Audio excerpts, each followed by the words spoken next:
college, testified before Congress, and spoken before various international bodies and parliaments. Author of over 2,000 published essays, his books including Defenders of the West 2022, Sword and Smitha 2018, Crucified Again 2013, and the Al-Qaeda Reader 2007. His newest book is The Sword of the Christ, is set to be released on 25th of November. Those books you can buy the books on Amazon. Please check that out. Also, he's behind YouTube channel Raymond Ibrahim. If you haven't subscribed it, please do so. He will start the debate first, and then Jay Smith will start. Let me introduce Jay Smith for those of you who doesn't know. Dr. Jay Smith has been working with Muslims for over 40 years, 25 of which he and his wife were in London, England, where he went every Sunday when in town to the world-famous Speaker's Corner to discuss and debate publicly with some of the most radical Muslims one could hope to find, and where he cut his teeth using apologetics and polemics. While studying at the School of Oriental and African Studies in 1994 to 1995, Jay took a course on the origins of Islam from Dr. Gerald Houting. It was at this time that he was first introduced to the problems with Muhammad's existence. He did his first debate on this subject, coupled with the Quran, with Dr. Jamal Badawi in August 1995, and continued his studies on Islam's origin ever since. For the last 4 years, Jay has been the director of 2 years master degree program on apologetic and polemics to Islam at Veritas International Seminar, where much of his new historical material is taught. Most of the research he and his team are finding on the origin of Islam are uploaded onto his YouTube channel, Fanda Films. So if you have not subscribed to Fanda Films, please do so. Debate is gonna taking place as 20 minutes start with 20 minutes of opening statement. Raymond Ibrahim is gonna go first. Just some practical things. So when you are ready to go, I will put the timing on the corner. You can both see. I will be giving you 2 minutes notification, and then 1 minute again reminder. When your time is up, it's up. So I will stop you there. Unless you are close to the dot. Any questions at this stage? No. No? Okay. And those of you who are joining us in the chat, as I said, please feel free to bring up your questions, and then make sure you tag DCCI Ministries and make sure you point out who you are asking your question to. So, Raymond Ibrahim, are you ready, sir? I am. Okay. Your 20 minutes starts now. Okay, thank you. Thank you everyone for joining us, and for Jay participating and Hatun moderating. Okay, the question of Muhammad's existence. 20 minutes is short, so I'm going to jump right into it. I'm going to share with you essentially why I am so compelled that he existed. There's obviously many arguments one can make, and I'm sure they'll arise and counter arguments, and we'll get into it. But for me, the gold standard, the unequivocal reason that Muhammad existed, and not just a figure, but someone who broadly follows the Islamic tradition, is the multiple attestations for him from the 7th century, contemporary, by non-Muslims. Now, why is this important? Historians, when they try to talk about or to determine or ascertain whatever, including, of course, the existence or the nature of a religious figure specifically, they shy away from the writings by that religious figure's community, his disciples, etc. And the logic is they're biased, they're exaggerating, etc., etc. And this, of course, is one of the reasons that the nomos. Nomos is short for me for those who do not believe in Muhammad. It's not a derogatory thing. I'm a yes-mo. Okay, I like abbreviation. So the nomos. That's what they do, right? They discount essentially the entire standard Islamic narrative because it's biased and they have an agenda, et cetera, et cetera. Fair enough. Okay, and that's actually, that's what scholars, the Jesus Seminar, et cetera, that's what they did with Christ. They said, okay, we can't follow the New Testament even though it's very early, so we have to look for what non-believers said, okay? So for Muhammad, we have a lot, and it's really, really impressive. These are not people who had an agenda. We can't say these are working for an Umayyad or Abbasid, kingdom, and they don't know each other. And they're some are at the time of Muhammad, some are just a few years later. And at some point, I'll get into how important this is, because to those who are not initiated in how history is done, it may seem that 50 years or 100 years is a very long time, but it's actually not in context. Okay. And before I even get into that, I would like to read to you a quote from Patricia Krona. Many of you, of course, if you know anything about, if you believe in the no-mo doctrine, you know, of course, her immense importance to casting much doubt to the early historiographical tradition of Islam, lots of skepticism, etc. Now, here's what she wrote very recently. No, I mean recently as in later than when she wrote her book, Hagerism. I can pull out the date. I think it's 2000, maybe 10-ish or something. She wrote an article called "What Do We Actually Know About Muhammad?" Okay. And here's a few excerpts I'm going to read to you. She writes, quote, "We probably know more about Muhammad than we do about Jesus, let alone Moses or the Buddha." She writes, "There is, quote, there is no doubt that Muhammad existed. His neighbors in Byzantine Syria got to hear of him within 2 years of his death at the latest. A Greek text written during the Arab invasion of Syria between 632 and 634 mentions that a, quote, false prophet has appeared among the Saracens, and dismisses him as an impostor on the ground that prophets do not come with, quote, swords and chariots." Okay. And this is the Doctrina Jacobi. Okay. So that right there is so immensely early. And I know there's an issue, the 2 years, well, it talks about him as if he's alive and he's supposed to be dead. That's actually very easily answered, but let's leave it there. And she goes on to say, quote, "If such, Muhammad is the only founder of a world religion who is attested in a contemporary source. But in any case, this source," and she's talking about the Doctrina Jacobi, which I just summarized, "this source gives us pretty irrefutable evidence that he was an historical figure. Moreover, an Armenian document, probably written shortly after 661, identifies him by name and gives a recognizable account of his monotheistic preaching."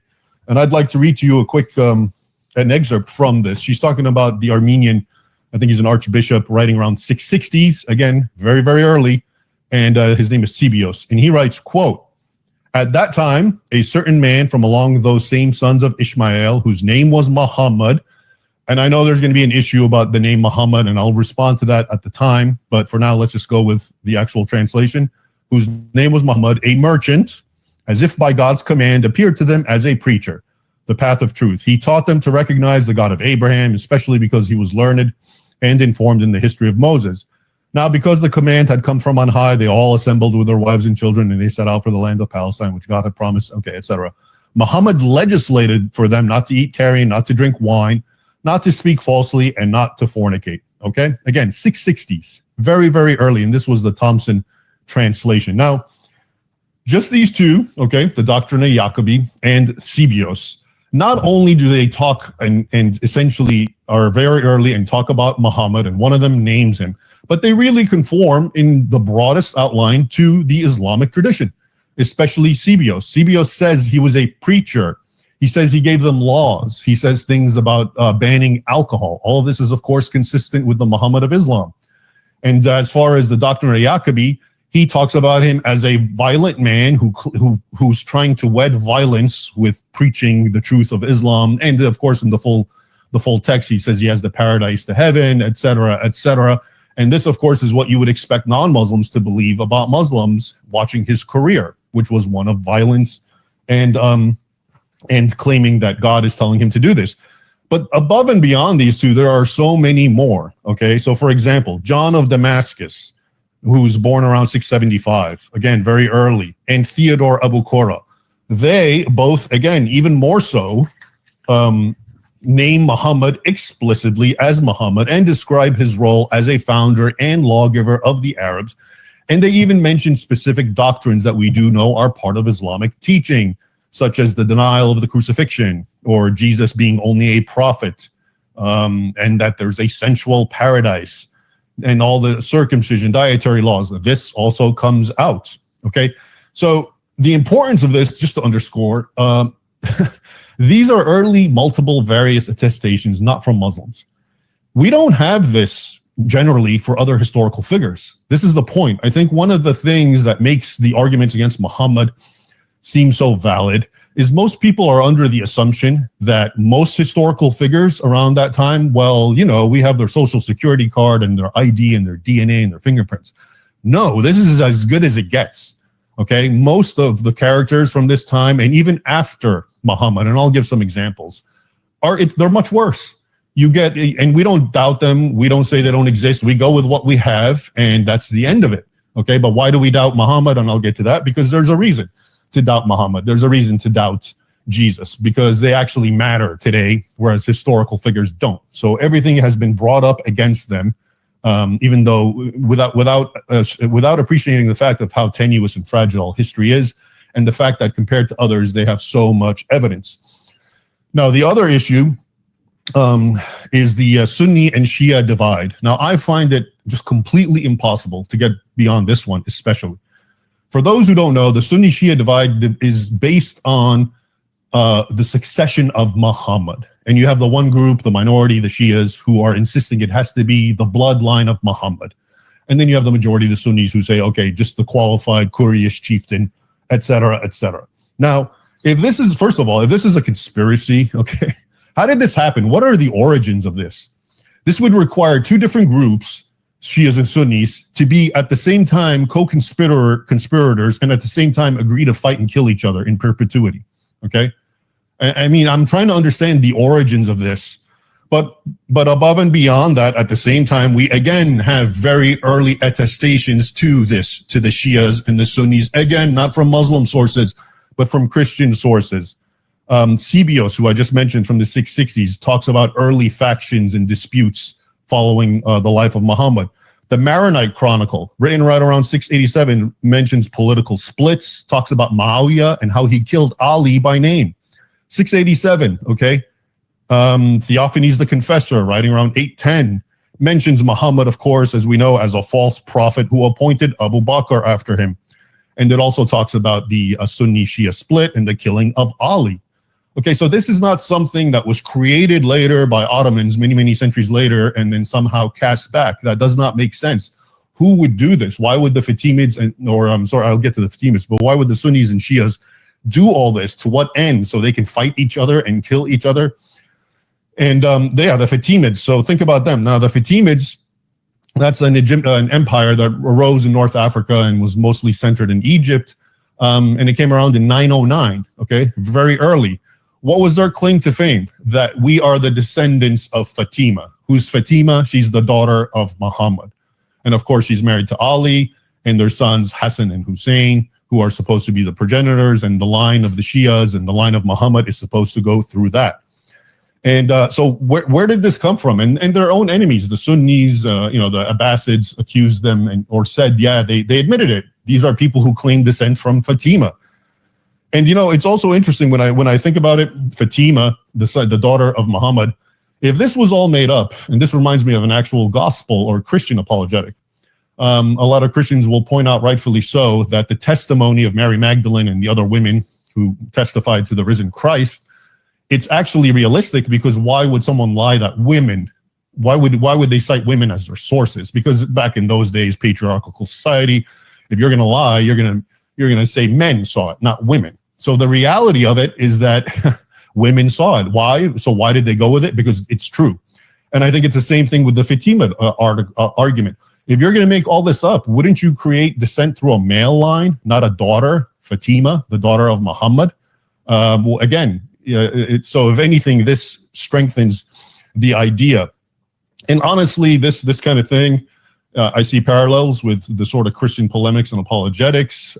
So I know Jay's going to talk about Mahmat, MHMT, and these are the sorts of arguments, and I'll get to it at the other point, but this reminds me of Muslims claiming the paraclete is Muhammad, okay? So there is definitely a little parallel going on with both religions when it comes to the sorts of attacks that are going on. Then there's, of course, I mentioned this before, but the arguments from, that the hadith and the seerah are really not flattering. if I'm going to be some Arab king and I'm going to codify and create some sorts of stories to help create a hagiographical veneer to justify my empire, the hadith and the seerah are just full of really unflattering things. Now, I've heard the excuse for this is that we moderns just don't understand, but everything that's embarrassing in the hadith actually was good, or for the people in the 7th, 8th, 9th century, they thought that was good. Yeah, I beg to differ, okay? I mean, maybe there's a few things that we can say like that, but there's really troubling things that from the start, Muslims have had major issues with. For example, and Christians, of course, caught on to them and used them in their polemics from the very start, such as Muhammad, seeing Zainab, the wife of his adopted son, Zayd, and all of a sudden he wants her, and then a revelation comes, and all of a sudden he gets her. Or Aisha, his young bride, telling him, it's interesting, all these revelations that just show up and always validate your desires. And then, I've talked about things like al-Zut, where, Muhammad goes out in the desert and all of a sudden these tall, naked, dark men, as they're described, start mounting him. Ibn Kathir ends up saying this is a very strange and bizarre hadith. So I don't think you can just say, oh, we just don't get it. This is actually all positive stuff about Muhammad and we don't understand it. There's another one where, there's a dead woman in the grave and he jumps in and lays with her. And the people scream and say, what are you doing, Prophet? And then he says, oh, this is to help assuage the comfort or the discomfort of the grave. Now, I'd like to, again, emphasize why the arguments against Muhammad's existence seem so strong. It's because they're being pulled out of context and presented in a vacuum. And most people are under the impression that apparently every historical figure, we just have so much documentation and it's written the day they died. And it's not like that. What I just told you about those 7th century Christian sources, that is really rare. That's gold. And that's why it's a little irking for me when they're just like, oh, forget about them. They're in the way. So let's ignore these. And I can give you multiple historical characters of how this applies. Alexander the Great, by any stretch of the imagination, much more important than Muhammad for his time. So you would expect tons of evidence or of documentary evidence for Alexander the Great, because he was the greatest conqueror at the time, who conquered a large swath of the world from Southeast Europe, Macedonia till India. And he founded, the Hellenism and all that. Big character. Well, guess what? He lived in the 330, I think he died BC. And the oldest little writing about him is maybe 300 years later, or 250 years later. And then the full biography comes in the 2nd century AD. Arian and Plutarch, or actually even later. We're talking like 500-600 years. So do we say, okay, based on that, Alexander the Great doesn't exist? How about ancient history? Do you realize that almost everyone we know from ancient history, as in Alexander the Great, but before him, comes from one guy named Herodotus, who lived like in the 5th century BC and who we know absolutely nothing about, and whose account is half full of the fabulous and the mythical? Okay, so if you use these standards that I'm hearing against Muhammad, the whole of history has to go. No one's safe. No one gets out alive. No one exists anymore. Okay, but let's even move past Muhammad. There's characters like William Wallace, Braveheart. Well, you know what? Pivotal character, national hero, Scotland, etc. There's like a couple of really vague writings about him, maybe years after he died, but his real account comes about 200 years later. All right. Clovis the First, who's almost a contemporary of Muhammad, a little before him.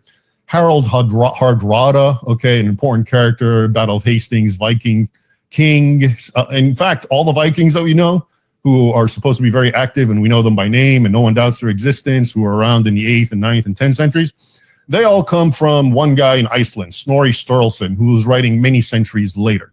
Okay, so if you want to go by this argument, the whole thing ends. Nobody can exist. So this is the trick, I would say, is that most people don't know what I'm talking about. They just assume history is so firm, but Muhammad, there's all kinds of issues. And so we have to, but that's not the case. Muhammad is actually very firm. I just read to you what Patricia Crona said. Keep in mind, she is the person who literally wrote the book, Casting Doubt on Early Islamic History. I don't think she ever went to the point to doubt him, but she really she's the one who trailblazed in many ways this field. She and Cook in her book, the book Hagerism. And here she is flat out saying, yeah, of course he exists, based on the same sorts of arguments that I'm trying to give.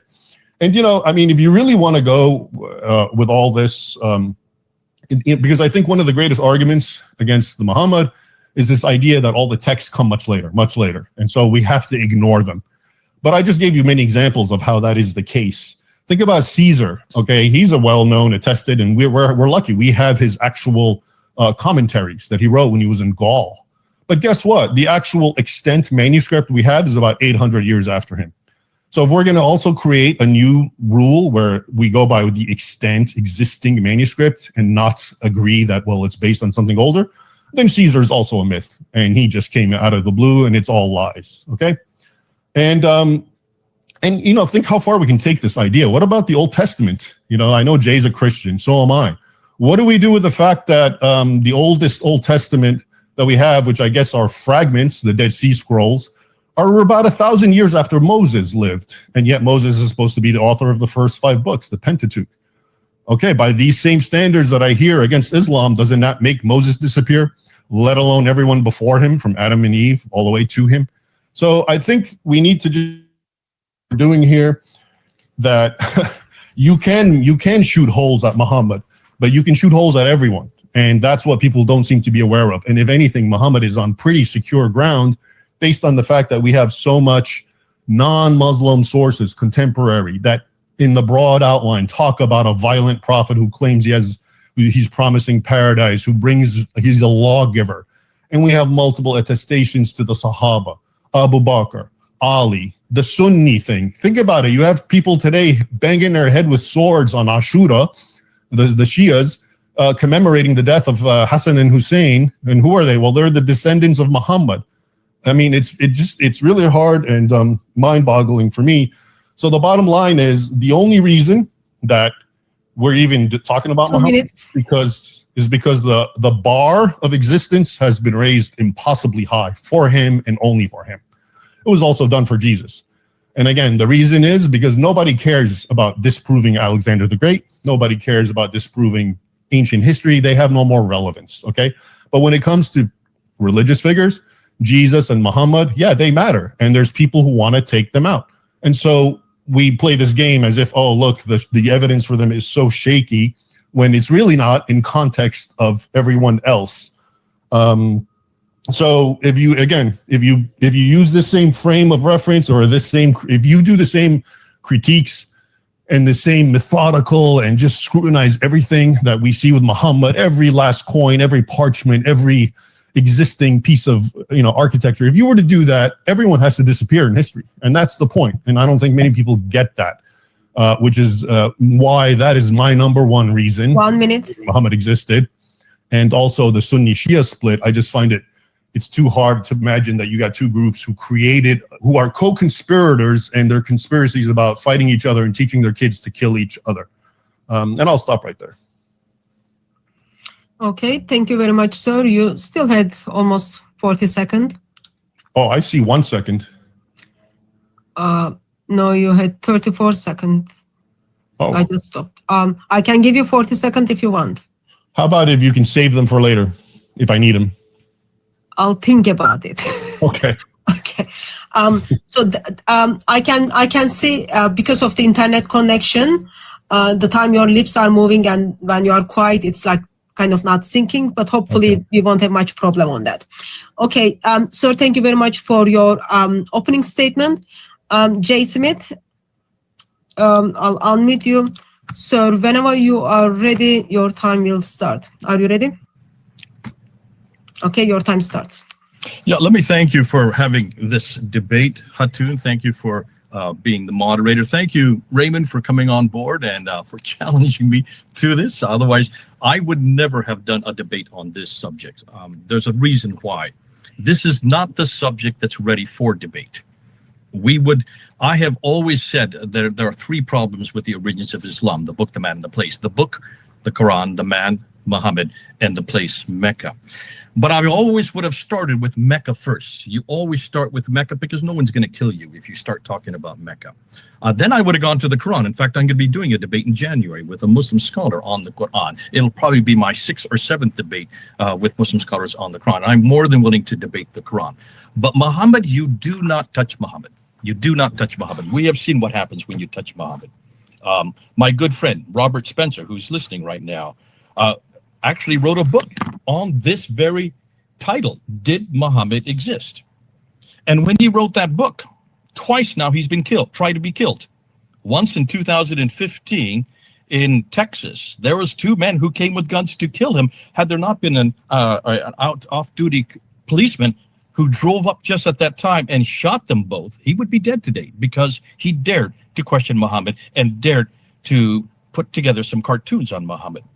In 2017, they tried to kill him by poisoning him in Norway. So twice they've tried to kill him just because he wrote that book, Did Muhammad Exist? Which is the title of this debate. So you can see why I'm not all that excited to be doing a debate on this subject. However, because of the two videos you put up in April, and also everybody throwing these videos at me, say, have you seen this? This guy's taking you on. Finally, you have someone of substance. And Ibrahim, Raymond, I do.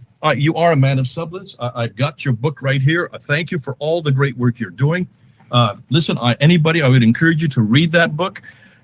Raymond is someone of substance. There are many people that would like to debate me on many subjects. I don't debate anybody that comes down the road, but I do like to debate you because I trust you.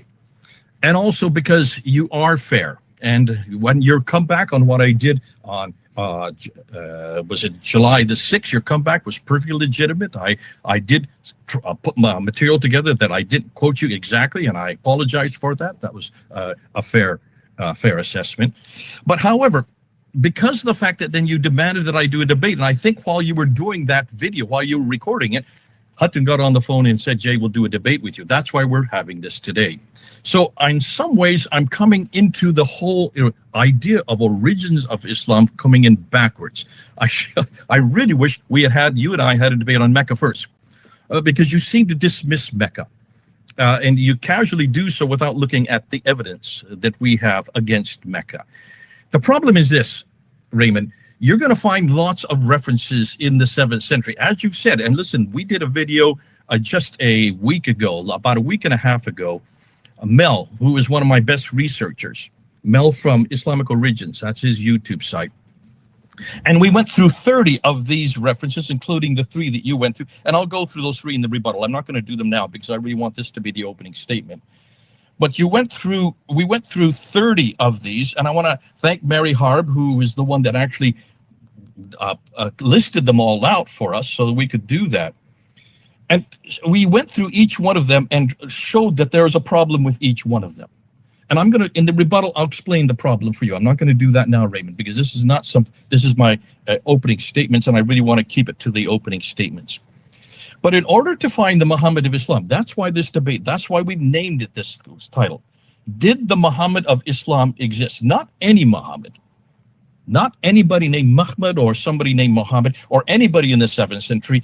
Did the Muhammad of Islam, who was born in Mecca in 570, who lived in Mecca for 52 years, who then moved to Medina between from 622 to 632 for the last 10 years of his life, and during that period from 610 to 632 received a book called the Quran, and it's not just bits and pieces, it has to be all 114 surahs.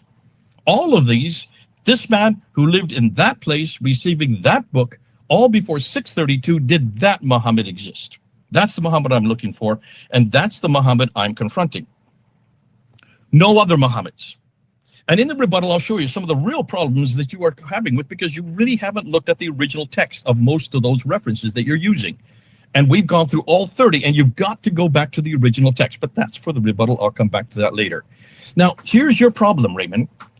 You're going to have to prove to me that that Muhammad existed. And also, I know there are a lot of Muslims who are watching this debate right now. And you're going to have to prove to them, you're going to have to defend for them that Muhammad. They're not going to accept somebody who came with a sword, who was happened to be way up in the north, who did all these terrible ravaging things all across Jordan and Syria and Iraq. They're not going to accept that Muhammad, because that's not the Muhammad of Islam. You've got to defend their Muhammad. That's your job. And you have the much harder task, Raymond, because that's the Muhammad we're asking. That's what everybody wants to know. Did that Muhammad exist? Not just somebody who may, even someone who was called Muhammad, because that's really what it is in Arabic in the 7th century.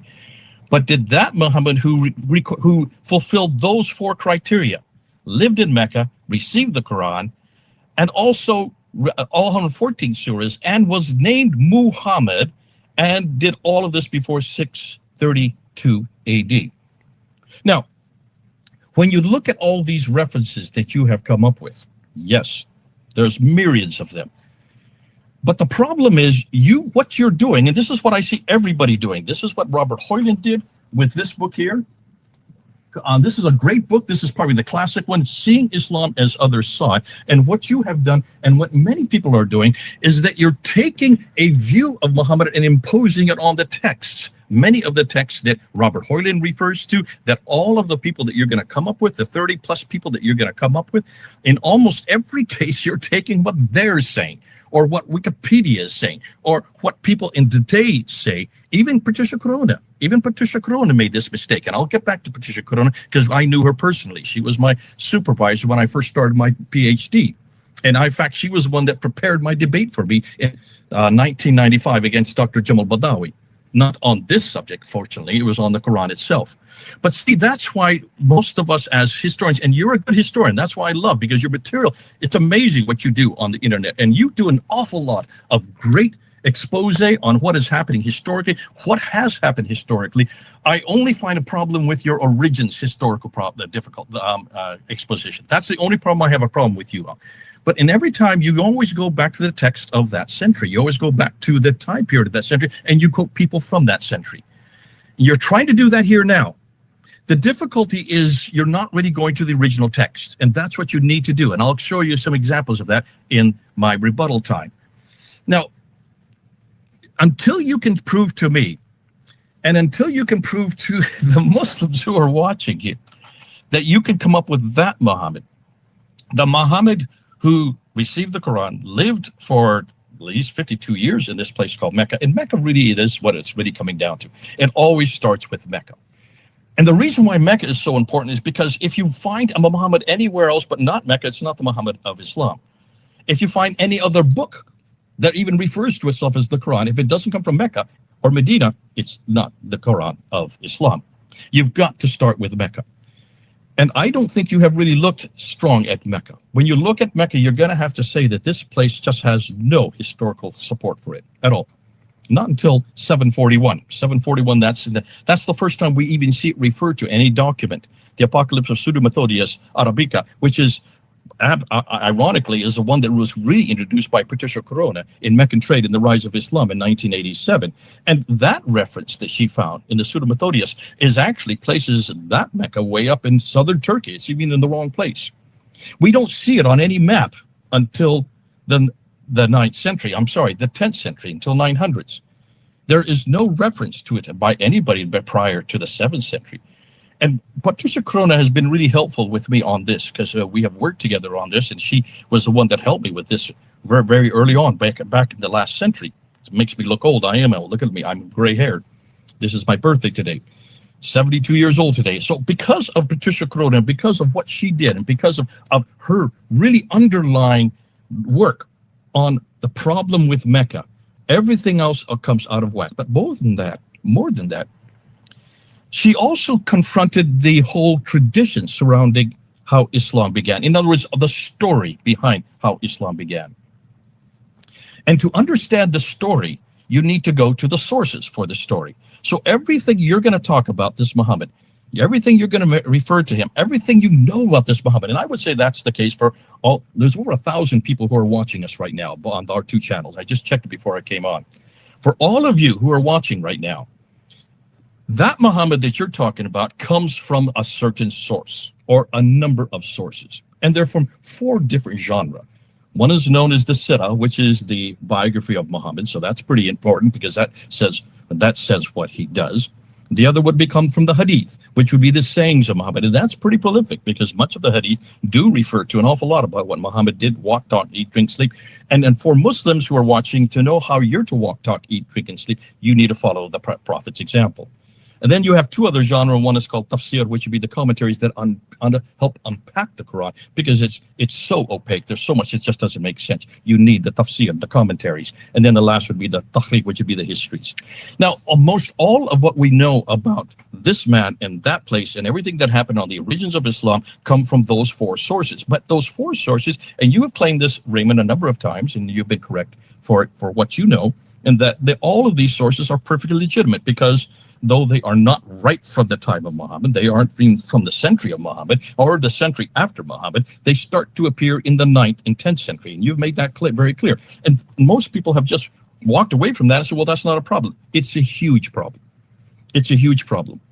Because I would throw right back on your lap, Raymond, where is the manuscripts for any of those that you're talking about? Where is the manuscript for Ibn Hisham or Al-Waqidi? That's the Sirah. Where's your manuscript for Al-Bukhari or Sahih Muslim or Ibn Dawud or Tirmidhi or Majah or Nisai? Those are the 6 major manuscripts for compilations of the Hadith. Where are your manuscripts for any of these guys? Where's your manuscript for the Tafsir and the Tahriq, the Al-Tabari or Baidawi or Suyuti or Zamakhshari? Where are their original manuscripts? See, that's what no one's talking about. And you should be more acute to that, because as Christians, we've been asked the same questions for the last 200 years. Where are our original manuscripts from Matthew, Mark, Luke, and John, or for Paul's letters? This is something we've all had to study in the seminary. You've had to study it. I had to study it. And so we're very aware of the need to get into this whole area of looking at exactly what these people said. Because until you have a manuscript, it could be just hearsay. It could be just people assuming that they know what this man said or did. There's no eyewitness account. There is no eyewitness account to this man at all in the 7th century. Notice, you've been very clear that these are nomos. The nomos are only dependent. That's me, I'm a nomo. They are all dependent on sources that are outside of Islam. You made that very clear. Why is there not one source from within Islam for this man in that time and in that place? Not one source. Now, you can say, well, because they lost it, maybe they were inept. Hold on a minute. We're talking about only 1,400 years ago. We're talking about a time period where the caliphs were the ones that actually commissioned these men. These men were all in the courts of the caliph. Ibn Hisham, Al-Waqidi, Sahih Bukhari, they were all in the caliphal courts. They didn't come from Baghdad, but they were in Baghdad in the 9th and 10th century. They wrote it down. And when you're at the caliphal courts, you're not dependent on what we were dependent on papyrus. See, all of our Matthew, Mark, Luke, and John, all of our manuscripts were dependent on papyrus. Those are just interlocking leaves that disintegrate within 100 years. That the Muslims cannot excuse. They cannot make that excuse, because there is plenty of parchment and vellum in the 9th and 10th century, especially in the caliphal courts, who at that time controlled all the way from Spain, from just below Spain at that time, all the way to India, and from Turkey all the way to Yemen. They were the 2nd biggest superpower of their day. They certainly had access to parchment and vellum. Look at the earliest manuscripts of the Quran that we have, the 6 major manuscripts. The 6 major ones, the Topkapi, the Samarkand, the Ma'il, the Petropolitanus, the Huzeni, and the Sana manuscript. Look at those 6 major manuscripts. They're all written on parchment. None of them are written on papyrus. So you can't make that excuse that they just lost them or they just disintegrated. The 5 manuscripts are supposed to be written by Uthman. Where are those 5 that were sent to Basra, Baghdad, Damascus, and 2 were left in Mecca and Medina? Give me one. Show me one. We're only talking about 1,400 years ago. See, as Christians, we know how to answer a question like that, because we can go back to the Sinaiticus, the Alexandrinus, the Vaticanus. These are 3 metropolitan codices that are from the 4th and 5th century. That is 200 to 300 years before the 7th century, and they are complete. And they're still there for us to look at. Why can't the Muslims come up with one manuscript of what the Prophet said or did? Not just one. It gets even worse. It gets even worse. Maybe you don't know what's happened in the last month. Have you been following what's going on? 2 of the world's leading scholars, Dr. Yasir Qadhi and Dr. Shabir Ali, the 2 world's leading scholars. Dr. Yasir Qadhi, I've tussled with him. We've had debates before. He's called me an ultra-crepidarian. He did a whole hour's video on me and David Wood and Dr. Dan Brubaker, because we're ultra-crepidarians, because we didn't realize, didn't think what we were talking about. And the reason he was so angry with this is because Hatun, sitting right up there, Hatun, you can blame her for everything, because she was the first to actually introduce and show the whole world that there's not one Quran, there's 30 different Qurans, no 2 are alike. Now, Dr. Yasir Qadhi is probably the world's leading authority, and I say that because he has a foot in both worlds. He is the first to get a degree from Medina University, the foremost university in the Muslim world, on hadith sciences, on what the Prophet said and what the Prophet did. So he is the first to get the best degree you can get in the world on hadith sciences. He's also the first in the world to simultaneously, or soon after that, in this century, get a PhD from Yale University in historical criticism. So he covers both camps, the best you can get in Medina and in Yale. You can probably get better than Yale, but that's one of the best you can get in historical criticism. And he was asked just on July 9th, so just a little over a month ago, he was asked this question: what about historical criticism when it comes to the Prophet Muhammad, when it comes to what he said and did? And he had to answer, and this was his answer: no one in the academy, in the Western Academy, affirms the Muslim Sunni science of hadith. Nobody. It is considered to be completely discredited. So now, put your head around that, Raymond. He said this publicly just a little over a month ago. And then he went on to say, I would love for somebody to say that we can prove the hadith via the historical critical method. I would thank that person and be the first to buy his book. As yet, I do not think that we can do that to the hadith literature. Those are exact quotes that he said in that was just on July 9th. Now, because of that, Dr. Shabir Ali, I've debated Shabir Ali 6 times. He is a good friend of mine, probably considered to be probably the best Muslim debater in the English-speaking world today, which means the world today, because most debates are in English. And he then had to do a review. His daughter, Dr. Safiya Ali, had him come up, and and she asked him about this. And he says, listen, I can understand the problem for what Yasser Akkadi said. I can understand. Now, I'm going to get into this a little bit deeper when I get into the rebuttals, because I see I only have 2.5 minutes to go. But here you have 2 scholars in just the last month who are now admitting publicly that historical criticism discredits what Muhammad said and did, and that everything they're dependent on is dependent on oral tradition. I'm going to get into that, because he went and did another, on July 31st, he went and did another live stream where he tried to explain what he meant by that, and he just put himself into a deep water. But that's something for later on. But this is what I'm going to come back to you, Raymond. So Can you then understand why we're questioning Muhammad's existence? Because the Muhammad that you are dependent on to interpose, and I would say you are imposing on these references from the 7th century, that Muhammad comes from the standard Islamic narrative, that standard Islamic narrative that you're using to define the Muhammad that you're trying to defend, and you have to defend him. I don't. I have the easy job. I don't have to prove a thing. You have to prove he existed. But what you're going to do is you're going to have to prove to me that that Muhammad that is from the standard Islamic narrative is actually historical. That Muhammad that you're going to look at, that Muhammad that you're going to prove, not just to me, but to all the Muslims listening to you. And I'm going to ask you at the end of this debate, and I'm going to look at the Muslims and ask the Muslims, is that the Muhammad that you are following? Is that the Muhammad that you're happy with? The Muhammad that Raymond's giving you? Because, well, we're going to find as we go through this debate that we're actually saying much the same thing. I do believe that there probably was somebody, Muhammad or Mahmud, in the 7th century. I think I've come pretty close to you on that. And I'm willing to say it. I've said it many times. I do believe there was someone, because at some point they had to hang this person on something. And I'm even willing to say, as we close out, that possibly that Muhammad, or that Muhammad, though it's not the Muhammad of Islam, and he did not live in Mecca, he lived way up in the north, even received something of what became later the Quran.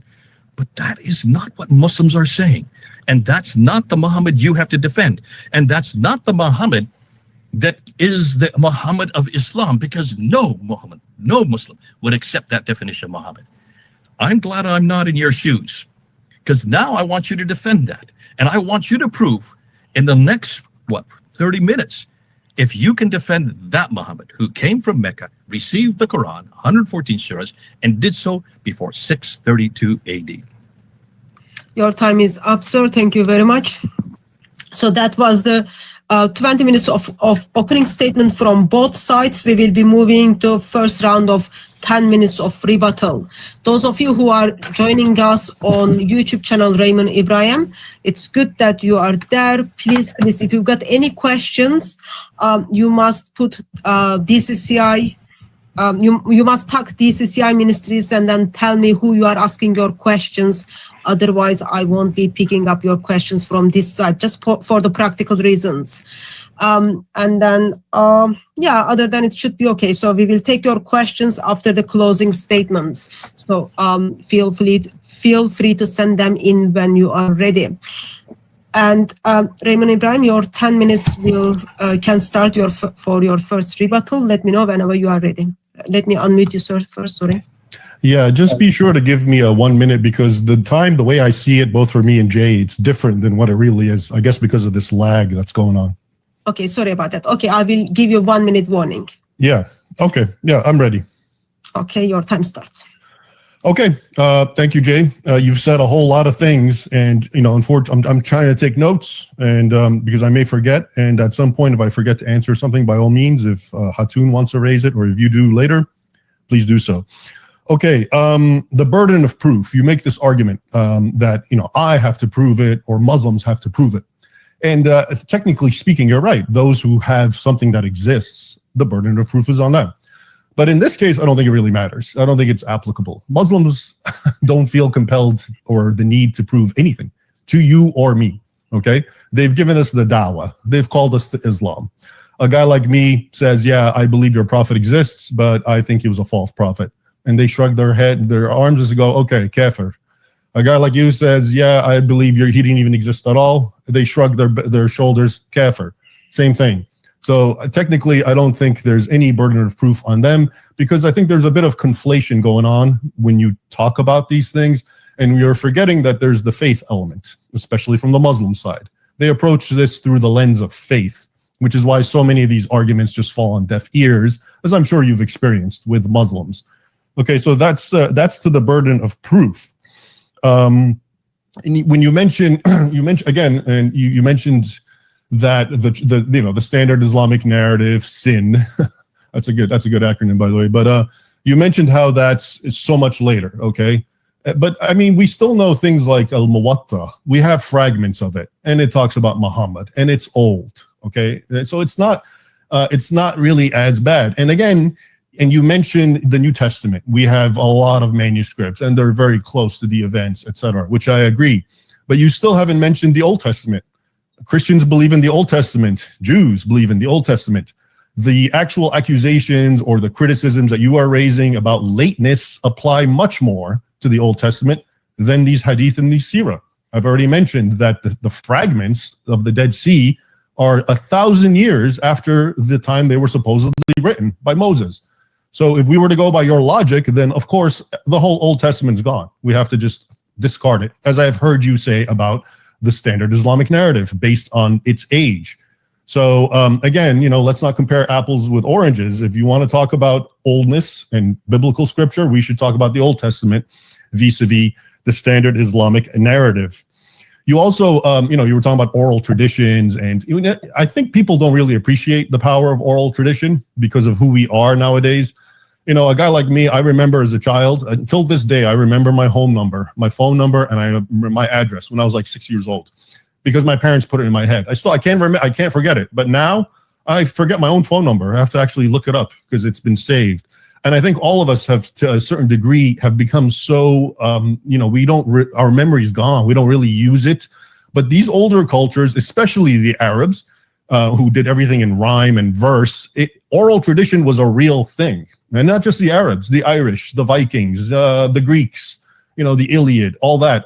Again, the arguments you're using, they are not specific, and just Islam's not the only one that is weak against it. That's everything. All of history is like that. So once again, it just seems that you're raising the bar very, very high for Islam, whereas everything else can get a pass.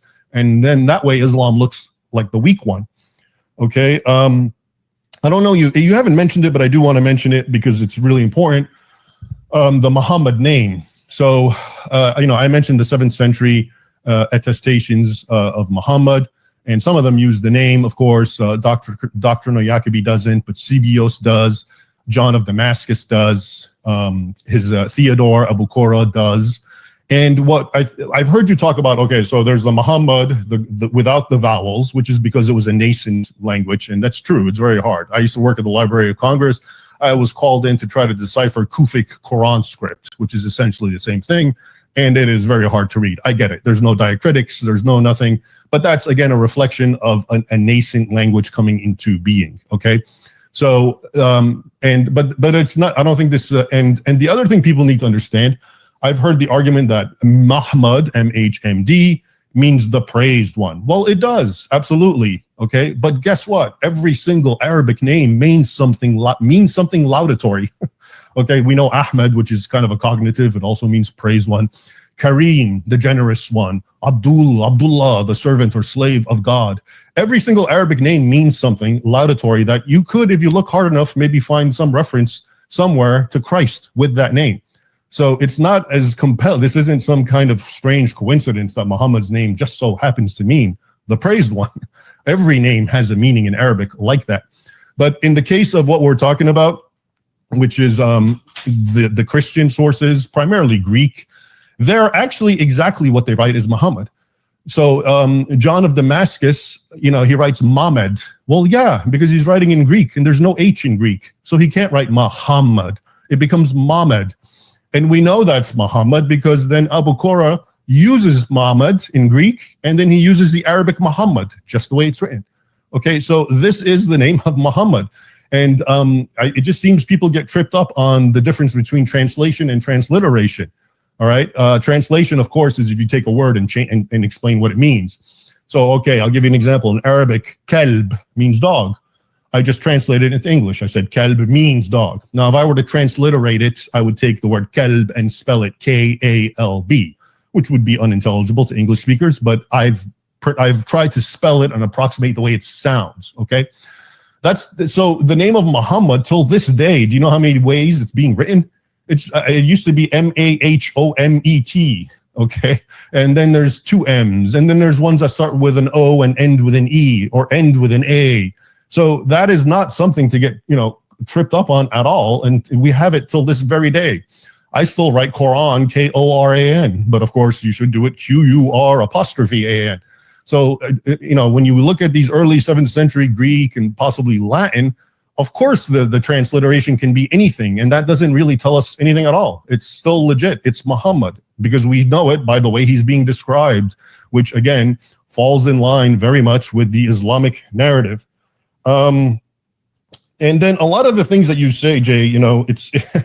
You talk about, okay, Mecca, and you kind of create and presuppose criteria and you make it sound like it's essential, but it's kind of your own doing. So, the Mecca thing, I don't get tripped up on that.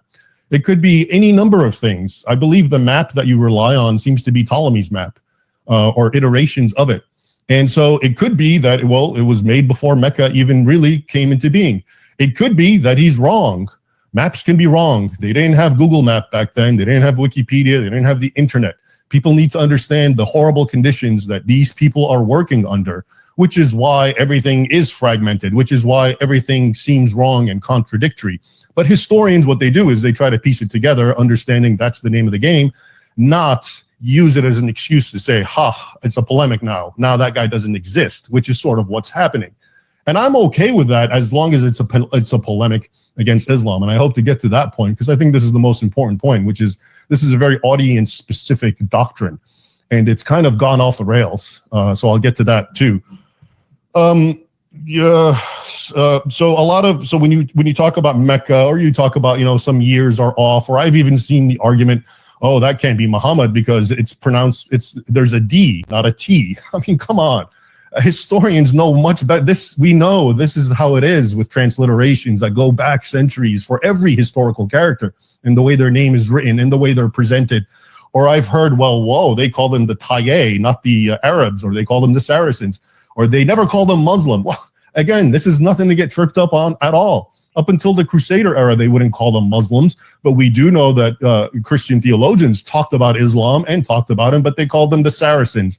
Because this is how people actually spoke. If you were a Christian, everyone's an infidel, and you don't really care about learning the inner workings of their doctrines. So you would call them their national designation, Saracens, Hagarenes, Ishmaelites, whatever was the name at the time. Muslims still, this is the very day, do it. The radical Muslims, they call Christians Nasara, okay, because that's the Quranic name. And because apparently, I don't know if it's the etymology goes to Nazareth or whatever the case mean, but they know that Christians in Arabic are called Messihin, from the Semitic Messiah, the Christians, but they intentionally call Nasara. Does that mean Christians don't exist? So I'm just trying to, remember a lot of these arguments that I've heard and try to give them some meaning. But I think hopefully I've answered a lot of what you brought up. And if I didn't, I'll be happy to in the other round. I see 23 seconds. I don't know how much time I really have. Is it 23? Yeah. Okay. And yeah, so that's it. Again, I can't get over the fact that every argument that you can make about maps, about coins, if you dig down deep enough, you can do it about almost every historical character from that era. Your time is up. Thank you very much, sir. That was the first rebuttal from Raymond Ibrahim, and then Jay Smith will respond to that with his 10 minutes. Those of you who are joining us on Raymond Ibrahim's YouTube channel, please tag DCCI Ministries and then tell us who you are asking your question so I can ask them at the end. Jay Smith, your 10 minutes will start whenever you are ready. Okay, I'm ready. Go. Right, so let's go through, and this is where I'm going to start getting the rebuttals in. So you talk about the 7th century attestations, many attestations, and you say it's not important where these are. If you notice every one of these attestations, look and see where they're placed. In every case, they're placed, the person who is speaking either has them in Gaza or Jerusalem or Damascus or in Kufa, which used to be Hira, or up in what is today Tikrit, up in northern Iraq. So they're all in places like Israel or Gaza, which is in Palestine, or up in Syria or in Iraq. Isn't that interesting? Not one of these people placed this character, if you want to call him Muhammad or Muhammad, don't place him where he should be, in Mecca. Nowhere in Mecca, way up in the north. Now, what's interesting, you went on and you did talk about, well, whether we call him Muhammad or Muhammad. Now, remember, what is Muhammad? Muhammad is a very well-known word. It actually is a title. It's been around since 1400 BC. The Ugaritic was introduced there. It's in your Old Testament, 11 times in Hebrew. Hebrew borrowed it from the Ugaritic. It's the same 4 letters that you see for Muhammad that we use today. And it's actually, when you look at the Old Testament, look at Song of Solomon 5:16. There is the altogether lovely one. So he is known as the praised one, the blessed one, the anointed one, the altogether lovely one.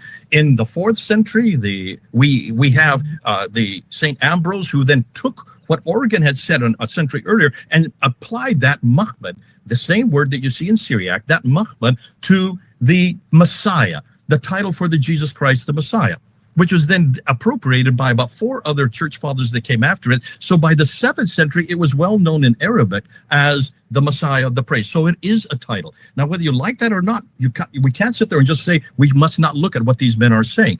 You made a big thing of whether you go with a D or with a T. Actually, it does make a big difference whether it's a D or a T, because if it's with a D, that's the Arab spelling. If it's with a T, that's the Persian spelling. So that's where you can place it. That's why it's important that you do get the right 4 letters and you put it in the right place.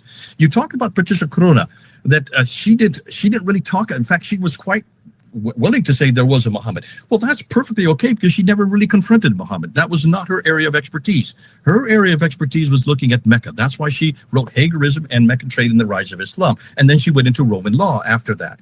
Now, she died in 2015. If she would now be here today, she would be right with us, because we're now turning our attention to Muhammad. We didn't do so earlier than that. That's why I said I'm not ready to do this debate yet. Now, when you go back to the Sunni Shia, that bothered you an awful lot bit, and it bothers you because it's a problem today. It's a huge problem today that you just can't figure out how that could have started without thinking, when is the first time that this is even referred to? Where is the first time that we hear about the Sunni Shia divide? It actually comes from al-Buhari. Now, you say that al-Buhari is someone you can trust. Let me just put this up here. I wish I had a bigger screen. But see, have always assumed that al-Buhari comes from this time period here, the 9th and 10th century, right?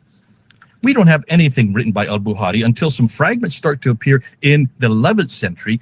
And what's fascinating, we don't have a complete al-Buhari. The al-Buhari you're reading that talks about the Sunni Shiite comes from the 14th and 15th century, way over here. That's 700 years after Muhammad.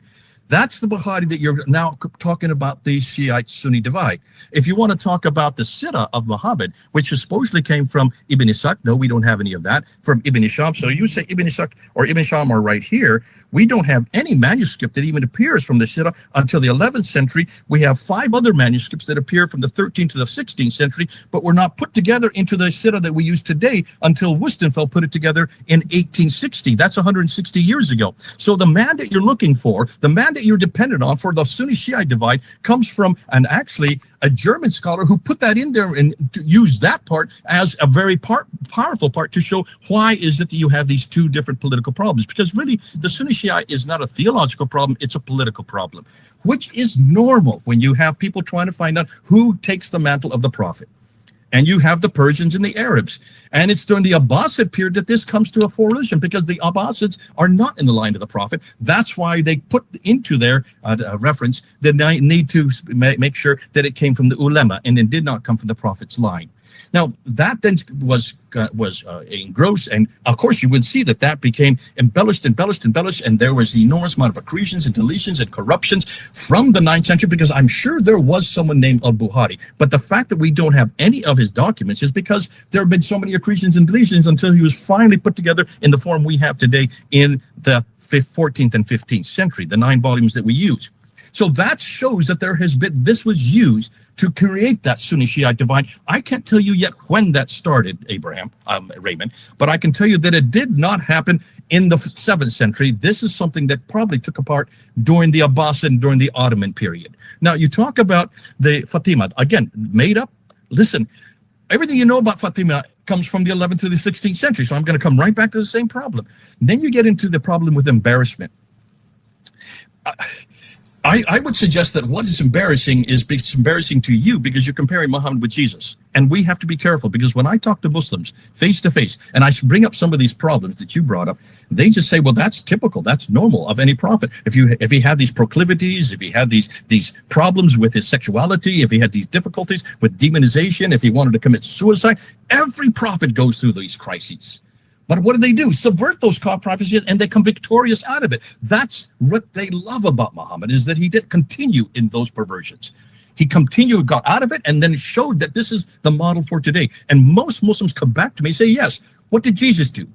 What kind of perversions did he get involved in that he was able to subvert and control? Because that's what they want prophets to do. And they love Muhammad because he was a leader of men. He was married, he had children, he had multiple wives, and he shut down all of his adversaries. What did Jesus do? He did none of that. I would rather follow Muhammad than Jesus. So most Muslims, when they bring this up out of embarrassment, it's embarrassing to you, it's not to them. When you talk about Alexander, Herodotus, William Wallace, and all these guys, we have so much on them, you say. The problem is we trust them because they fit the right man at the right place, doing the right thing at the right time. When you look at Jesus, he fits the right man at the right place, doing the right thing at the right time. It's when you get to Muhammad, suddenly everything goes out of whack. He comes from a place called Mecca, and you haven't bothered to look at Mecca. There is no Mecca. It's not just on the maps. The maps were Ptolemy from the 2nd century. The reason he didn't write it there because he never went to Arabia. The maps all come from the 16th and 17th era, but don't forget the maps. Just look at the references. Patricia Crone really shuts this down. You need to read her book. She says, look, we can't find any documentary reference for this place. It's in the middle of a desert. Where there's a desert, there's no water, no food, no people, no towns, no promise, no civilization, no history. That's why there is no Mecca there. Now, what she said, and what was very interesting is, look at all the other areas that are around Mecca. So you start from Aden, you go to Najran, to Sana, to Najran, to Taif, you go up to Yathrib, to Khaybar, to Tabuk, all up to Gaza. Look at all those. Those are all just small little hamlets up on the Western Plateau. Every one of them has references. There is reference after reference that goes all the way back to the 3rd century BC. Why can we find no reference to Mecca? So look at the documentary evidence. And then you can see why we're asking this question. Everything you're going to talk about, because he's in the wrong place doing the wrong things, and every one of the people that you're going to say are Muhammad are way up in the north. Why are they up in the north? Because there's water there. Where there's water, there's food. Where there's food, there's civilization. That's why all these people are there. But look at the name that they give this guy. They call him Saracen. They call the people that are following him. He's a Saracen. He's a Hagarin. He's a Maghrite. He is a Muhajirun. You notice no one is calling him a Muslim. There's no reference to this man or these people called Muslims. When at this time, they should be replete of references to Muslim, especially now that they're controlled and they're dominated by these Arabs. But these Arabs are Nabatean Aramaic from what is primarily Jordan. And that's why they come from the line of Ishmael. They come from Haggai, which is from Hagar. They're also known as the Mahajudan, people who are either on Exodus or from Hagar. In every column, they call themselves Ishmaelites. There's no reference to them being called Muslims until well into the 8th century. That's why we're saying it's the fact that every one of these references, these 30 plus references, put the man too far in the north, put all of these people too far in the north, and they're called them Saracens. Saracens means plunderers. They are plunderers. That's what the word originally meant. They are plunderers from the sin, from the Sinai. 1 minute. They dominated both Sinai. They dominated also Jordan. They dominated also Syria, and they dominated Iraq. But they were never down in Mecca. Bingo. Here we come back to Mecca again. In every case, wherever you're going to find this man, the man you're trying to prove, the man you're trying to defend, in every case, I'm going to keep on reminding you, put him in Mecca in the 7th century. I want him down there. You keep on finding and putting people way up here, and you say it's not important. It's absolutely important. That's why we can follow Jesus Christ, because he's the right man at the right place, doing the right thing at the right time. You cannot say the same for Muhammad. The wrong man at the wrong place, doing the wrong thing at the wrong time. You still have 19 seconds. Oh, I think I made my point, because when you look at Jesus and Muhammad, there's the beauty. We can follow Jesus. We know where he did, we know where he lived, and we know what he said. Okay, thank you very much. Once you say you've done your point, I think that was the stopping point, but thank you very much. Thank you very much for the first rebuttal. It's completed. We will be moving to the second rebuttal. Once again, we've got we've got 1,541 people are watching from both channels. It's really, really important that you add tag DCCI Ministries and then tell me who you are asking your question to. Otherwise, I won't be able to see your question, or I won't, it will be missed, and we don't want that. And also, gentle reminder for those of you who are watching in 2 YouTube channels, remember, whether Muhammad exists or not, still Jesus Christ is the King of Kings and Lord of Lords, and Islam loses in this debate. Keep that in your mind as you are commenting on the speakers. Raymond Ibrahim, your 10 minutes of rebuttal will start when you are ready. I'm ready. Okay. Thank you, Hatun. Thank you, Jay. I have to say, Jay, you are definitely a sophist, and I say that complimentary. That's a compliment, and it must be from many, many years of arguing with Muslims, because you're really good at it, okay? And I can see why a lot of people sort of don't catch some of the things that you're doing, and maybe I haven't either. But so I'm going to try to give you some responses. A lot of the things that you say, you speak of them as if they are absolute criteria that are universally accepted, that if this doesn't follow that, no Muhammad. That's not the case, okay? The Mecca issue is not Mecca. What if there's a million what ifs? What if the Muslims got it wrong? What if it had another name? What if all the maps were wrong? Your whole point is it's a conspiracy theory. What if the people who made the maps, it was a conspiracy not to put Mecca? Okay, I understand this is all far-fetched, but this is why I initially said in my first video, and I don't have to know the arguments to know that they are not ironclad, because that's the name of the game when we talk about history. I wasn't trying to be flippant. I was trying to be provocative, but I was trying to make a point, which is that's the way it is with history. You can make any number of argument, but there's always going to be a counterclaim. It could be a ridiculous counterclaim, but it's still there. What do actual scientists say to get by the creation or the design idea that, creation has a designer? They've created the multiverse. Okay, they've said, oh, well, guess what? There's a million all universes, and all of them went wrong. So it just so happens one went right. Okay, that's probable. So, okay, this is the sort of realm we're working in here, and we have to be cognizant of that. When you talk, one of the things that I have always noticed when you talk about, okay, like what Mecca doesn't exist, but that's where they place it. And Sahih Bukhari is in Bukhara, and he's writing about Mecca. And, but to me, that actually proves it's real.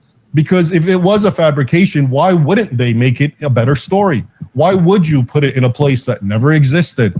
Why wouldn't you be, if I was an Umayyad or an Abbasid in Damascus or Baghdad, why wouldn't I trace Muhammad to my lineage and from my town? It's a whole big trick, right? Why would I do this? It's the same thing as I said with Fatima. Why would you trace your lineage through a woman for patriarchal Arabs, if not because that's really what it was, okay? So these arguments, like I said, there's so many answers to them that they are not ironclad, okay? And one can say anything that they want. what you're saying about the Sunni Shias, I'm sorry, but I'm not convinced at all. Okay, because you're talking about much later sources. I already told you the 7th century Christians knew about it. Sebios mentions it. The Maronite Chronicle. They're writing it at the time. They mention Ali. They mention Muawiyah killing Ali. They mention divisions. Okay, so again, this is why I always go back to the 7th century non-Muslim sources, because they are unassailable. These are not part of a conspiracy. They're not too late. And yet they give us what we're looking for. And then you say the Fatima is made up. I mean, I've studied the Fatimas very closely. I've translated texts.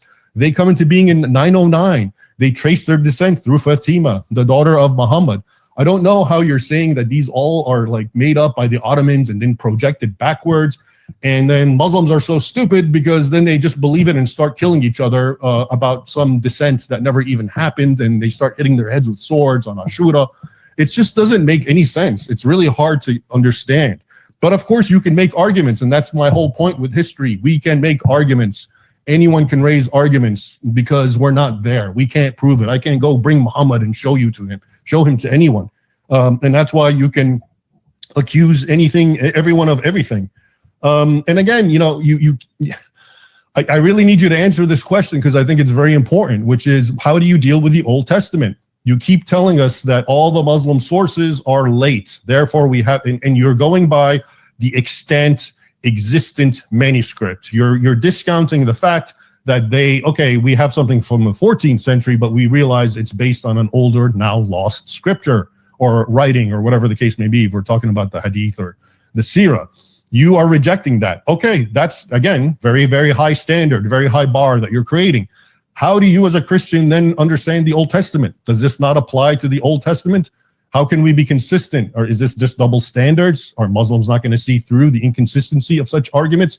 How do you respond to the Old Testament, that our oldest manuscripts are 1,000 years after the time of Moses? And then Moses is writing about Adam and Eve, who are thousands of years, or depending on what chronology you want to, at least thousands of years. So this is my point. These weaknesses exist everywhere. And, but you're marshaling them and applying them only to Islam and to Muhammad as if there's a unique special weakness to them. But I'm saying there isn't. In context, they're like everything else. And in fact, oftentimes stronger. To me, the 7th century attestations from these guys, that is the gold standard. They're early. They, in broad outlines, discuss Muhammad the way we would understand Muhammad. He's a religious figure. He brings them the law, and he traces himself and he puts himself in the footsteps of the Old Testament figures, like Sebios says. But at the same time, he comes with swords and chariots, and he claims he's sending people to heaven. Okay, so I understand the Sirah and the Hadith come much later, but they really resonate with what we have from the 7th century. Again, that doesn't mean now you have to accept every single, all the standard Islamic tradition. I don't, okay? But again, the kernel of truth is there. It's evident. But you can say what you want. I don't mean you. Anyone can say anything you want. You give me a historical figure, and if I make it my career, I'll make him disappear because they can't defend themselves, and I can go unearth anything and everything and make every single argument you can imagine to make that guy just go away and disappear. So this is sort of what's happening. You talk about, the word Muslim doesn't appear until much later. Okay, that's not, again, a problem for me. It's a nascent religion. They went by other names, believers, or maybe it was very, very primitive, and whatever word they called themselves. Again, this is what I mean. You take a point, which may be fair, but then you jump to conclusions. Ergo, Muhammad doesn't exist. And that's not necessarily the case. Same thing with Mecca. Whatever the case may be, there may be a mistake. It may be on their side, might be on this side. Maybe Mecca did exist. So again, and I want to emphasize again to people so they understand, we're talking about the 7th century where people do not have our tools. They don't have the internet. They're working under horrible conditions. Mistakes are the name of the game when you come to these chronicles, and this applies to everyone, whether it's in dates or names or places. Okay, but that's not enough to throw the prophet out with the bathwater, at least not for me.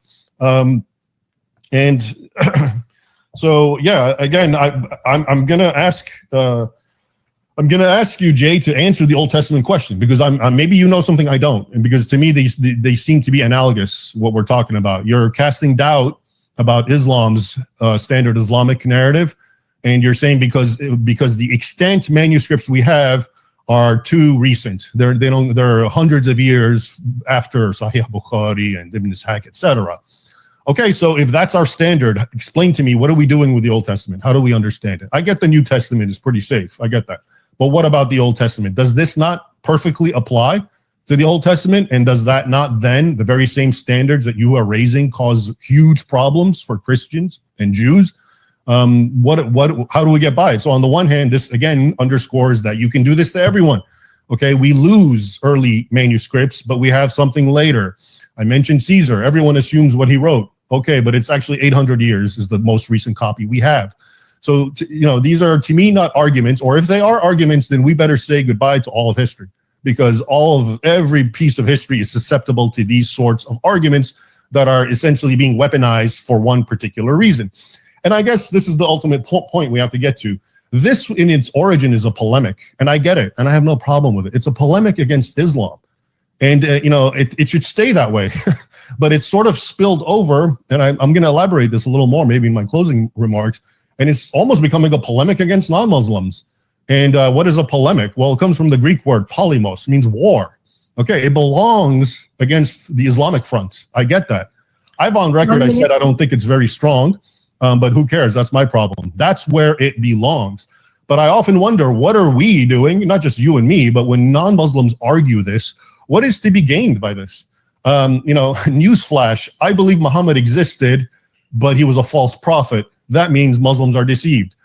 You believe Muhammad didn't exist, so he was a fake prophet, and Muslims are deceived. It's the same exact conclusion, just a very different flavor, a very superficial flavor that we're ultimately arguing about. But it just seems to me that the polemicists who created this against Islam have sort of lost track of it and conflated it, and now they come and argue with non-Muslims, though it's not going to have the same results. If anything, and I'll elaborate this, it actually leads to a lot of confusion and a lot of intellectual disarmament. I'll stop. Okay, thank you very much, sir. You had 5 more seconds. Dr. J. Smith, your 10 minutes rebuttal will start whenever you are ready. I'm ready. Okay. Yeah, God bless you for bringing up the Old Testament. This really bothers you because I see, and then a lot of Christians take your attitude. This is not normal. This is not abnormal, Raymond. If I confront Islam, I'm going to destroy the authority for the Old Testament. Without realizing, we're talking about apples and oranges here. Nobody expects to have the original documents for the Old Testament.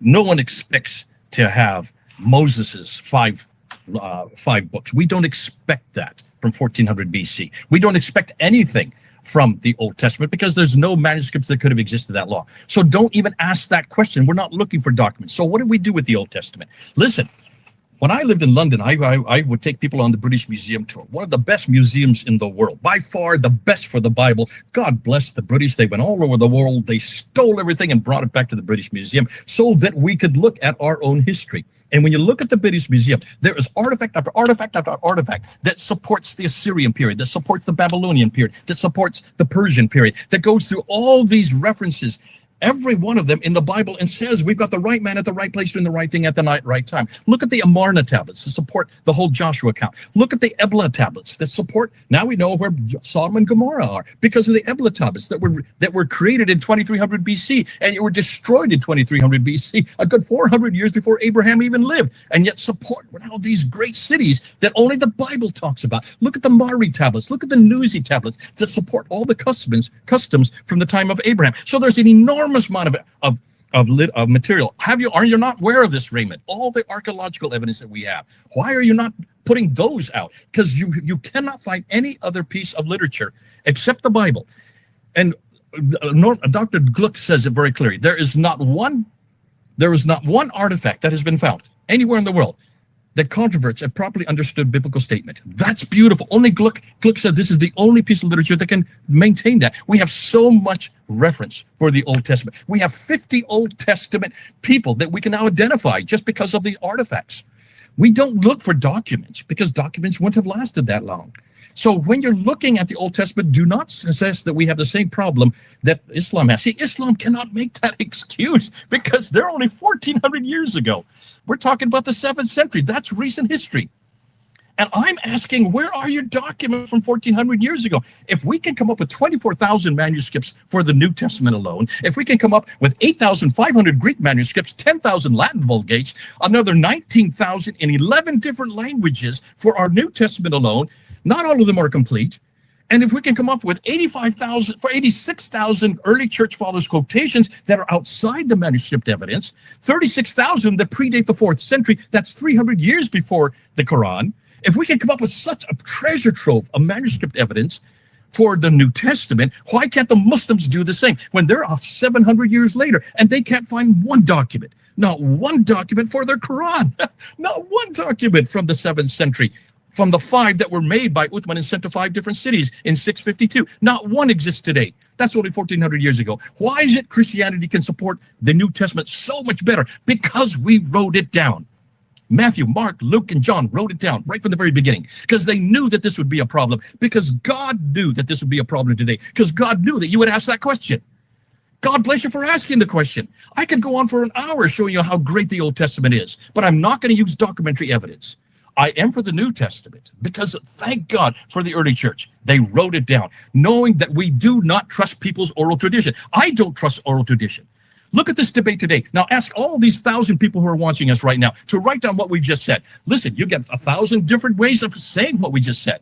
I want it written down verbatim. Why did you get so angry with me in your third video on me? Because I didn't quote you word for word. You got really angry with me. Thank God now I'm going to write down everything you say. I'm not going to transfer it because that's what happens to people's memory. If I didn't write everything down you said within just 3 days, can you imagine what happens over 200 years of oral tradition? Now can you understand why Yasser Qadi and Shabir Ali have now said that everybody's looking at us, all the Western scholars are looking at us, and they are finding that everything we're saying about Muhammad and what he did and what he said has been discredited. They have to see that. Because oral tradition is not good enough. You go into a children's playground and you look and see in these parties they have, and they call it telephone or Chinese whispers, what you say to one person and it goes through about 7 or 8 different people, what the next person say, the last person says is 2 different things. If that can be changed in a period of 15 minutes, notice what can be changed in a period of 200 years. But I'm not even saying 200 years. I'm talking about from the 11th to the 16th century. Everything you're dependent on for Muhammad comes from the 11th to the 16th century. That is 400 to 700 to 800 years after Muhammad. Can you then understand why I'm asking this question? I have to trust the fact that we use documentation. Now you went on, you talked about the Muwatta. Let me tell you about the Muwatta. You say the Muwatta is great, huh? Here we go. Let me tell you what we know about the Muwatta. There is a partial copy of the Muwatta in Dublin's Chester Beatty Library from the 9th century, the late 9th century, from 890s, that's the late 9th century, but it only contains 1/3 of what we use today. The oldest complete manuscript of the Muwatta that you like so much is from 1030, that's the 11th century, but who cares about the Muwatta? The Muwatta is not about Muhammad. It's only about laws and institutions about laws. It's about what the Sharia law is, which is normal for that time period because they were really interested in what the laws would be for the Muslim community, which was Muslim by that time. I'm not saying it wasn't at that time. So we are looking at the wrong problem. I don't want that's the earliest you can get, and yet it's from the 11th century. Again, woo. Haven't I said 11th century all the way today? 11th. Why is there nothing before the 11th century? That's what I'm asking. Now you go on about, you say that we can trust oral tradition. I hope you realize no one in this room trusts oral tradition. I don't trust it, and I'm surprised you trust it because I'm mad at me for not trusting your oral tradition of just 2 days or 3 days. And you talk about that Mecca. It's okay. I'm gonna get over that. You talk about why is it the Bukhari? Why would they choose Mecca of all things? There's a good reason why they chose Mecca, but you've not looked at any of my videos, have you? You don't realize we've gone through this. We've done video after video, why they had to choose Mecca. To understand Mecca, you have to follow the Black Stone. And don't tell me you don't know about the Black Stone or you don't know the history of the Black Stone. You've got to follow the history of the Black Stone. I don't have time because I see I only have 3 minutes, so I'm going to get off that. But you need to follow the Black Stone. And what you will realize, if you look at Mecca today, you will see, look at all the traditions of everybody circumambulating 7 times, going counterclockwise. Who did that? The Jews did that in Jerusalem. Why did they do that? Because of Jericho. So everything was up in Jerusalem. Why did they go and run back between Marwa and Safa 7 times, looking for water, tracing that back to Hagar when she was looking for water, and then finally seeing the water where the Zamzam well is today. Now, isn't that rather odd that she's right there in Mecca where there's lots of people living? Why should she be looking for water that close to the Kaaba? There are hundreds of people that are around her, and she just knocked on one of the doors. Because that is not the real Marwa and the real Safa. They're just stones 20 feet high. The real Marwa and the real Safa is in Jerusalem. Marwa is Mount Moriah in Arabic, and Safa is Mount Scopus in Arabic. The Jews would go from Mount Moriah down to the Kidron Valley and up to Mount Scopus. That would be a tradition that was carried on, and it's still carried on today. That's why they needed something that was in Jerusalem. Why? Because Jerusalem is the wrong place for the Arabs, and it has too much history. And that's not where the Black Stone is. And I'm just going to say that right now. That's going to take a whole pile. We're going to put it into our book that we're writing on this whole problem here. Now, when you get to the Maronite Chronicles, you talk about Maronite Chronicles. Have you read the original version, or have you read a translation of it by the 2 scholars in 2006 and 2007? Davis. Have you read, or Katie? If you look at the original, they mistranslated it over and over again. And this is something that an awful lot of people do today. I even include our good man, Dr. Robert Hoyland. Whenever they come to a reference to Saracen, they put Muslim there. When they come to Hagarine, they put Muslim there. Whenever they come to any of these references, they put Muslim there. To me, that is a travesty. You do not impose your 21st century viewpoint onto a 7th century document. Look and see exactly what the Maronite Chronicles. It says nothing about the Sunni Shiite divide. You are putting that in there, and it says nothing about the Caliphal Rashidun. That has been imposed by these authors who then mistranslated it. So you cannot say that there is any reference to the Sunni Shiite from the 7th century. I want you to show me in the original script where that's the case, and I leave that up to you. And you ask, why is this polemic important? Remember, polemic is not war, it's war with words. That's what we're doing today. We're not warring against each other. I would be beat up by you. Look at your arms. You're much too strong for me. There's no way I could war against you. But when it comes to war with words, that's exactly what we're doing. And that's what good polemics is. And that's what we're doing. We're doing good polemics. Now, at some point, I want to see whether your polemic is better than my polemic. Because at some point, you really take me on this. I can't do it now because I don't have enough time, but I'm going to show you that actually this polemic is probably the best polemic we have. And in fact, it's probably having more results than you're giving credit to it. But that's for later on, and that may be in my summation. Listen, I don't have too much more, except that I would like to say that in every case when you're going to find this guy named Muhammad, look and see, get the right translation, go back to the original text, go back to the Syriac, and you will see it is not the Muhammad you're looking for.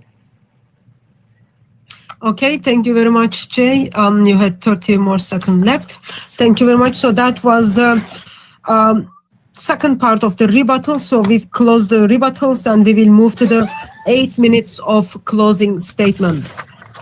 Those of you who are joining us in the chat, please feel free to bring up your questions, and make sure you tag DCCI Ministries and tell me who you are addressing your question. Otherwise, it's going to get missed. That's nothing personal, because it's just chat is moving fast. And also, gentle reminder to us all, at the end, Christ is on the throne. He rules and reigns. Islam is loser here. Which side you pick?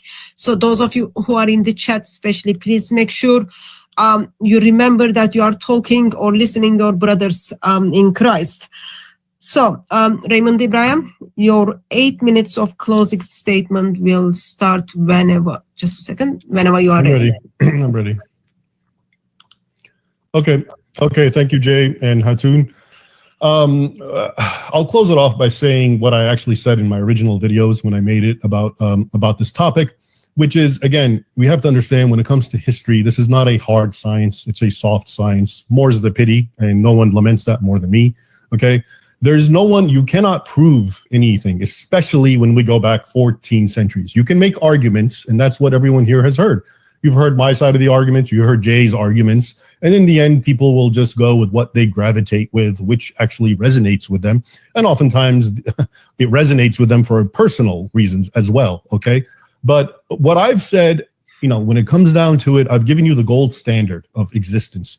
Okay, and I'm not going to waste time on it. The 7th century attestations, which are not just, there's a guy in Arabia. No, they're very largely based on what we know from the Muslim tradition, including you have 7th century 600s. They're talking about Ali. Okay, this isn't something that the split between the Sunni and Shias. There's no way you can say it happened much later when we have these old documents.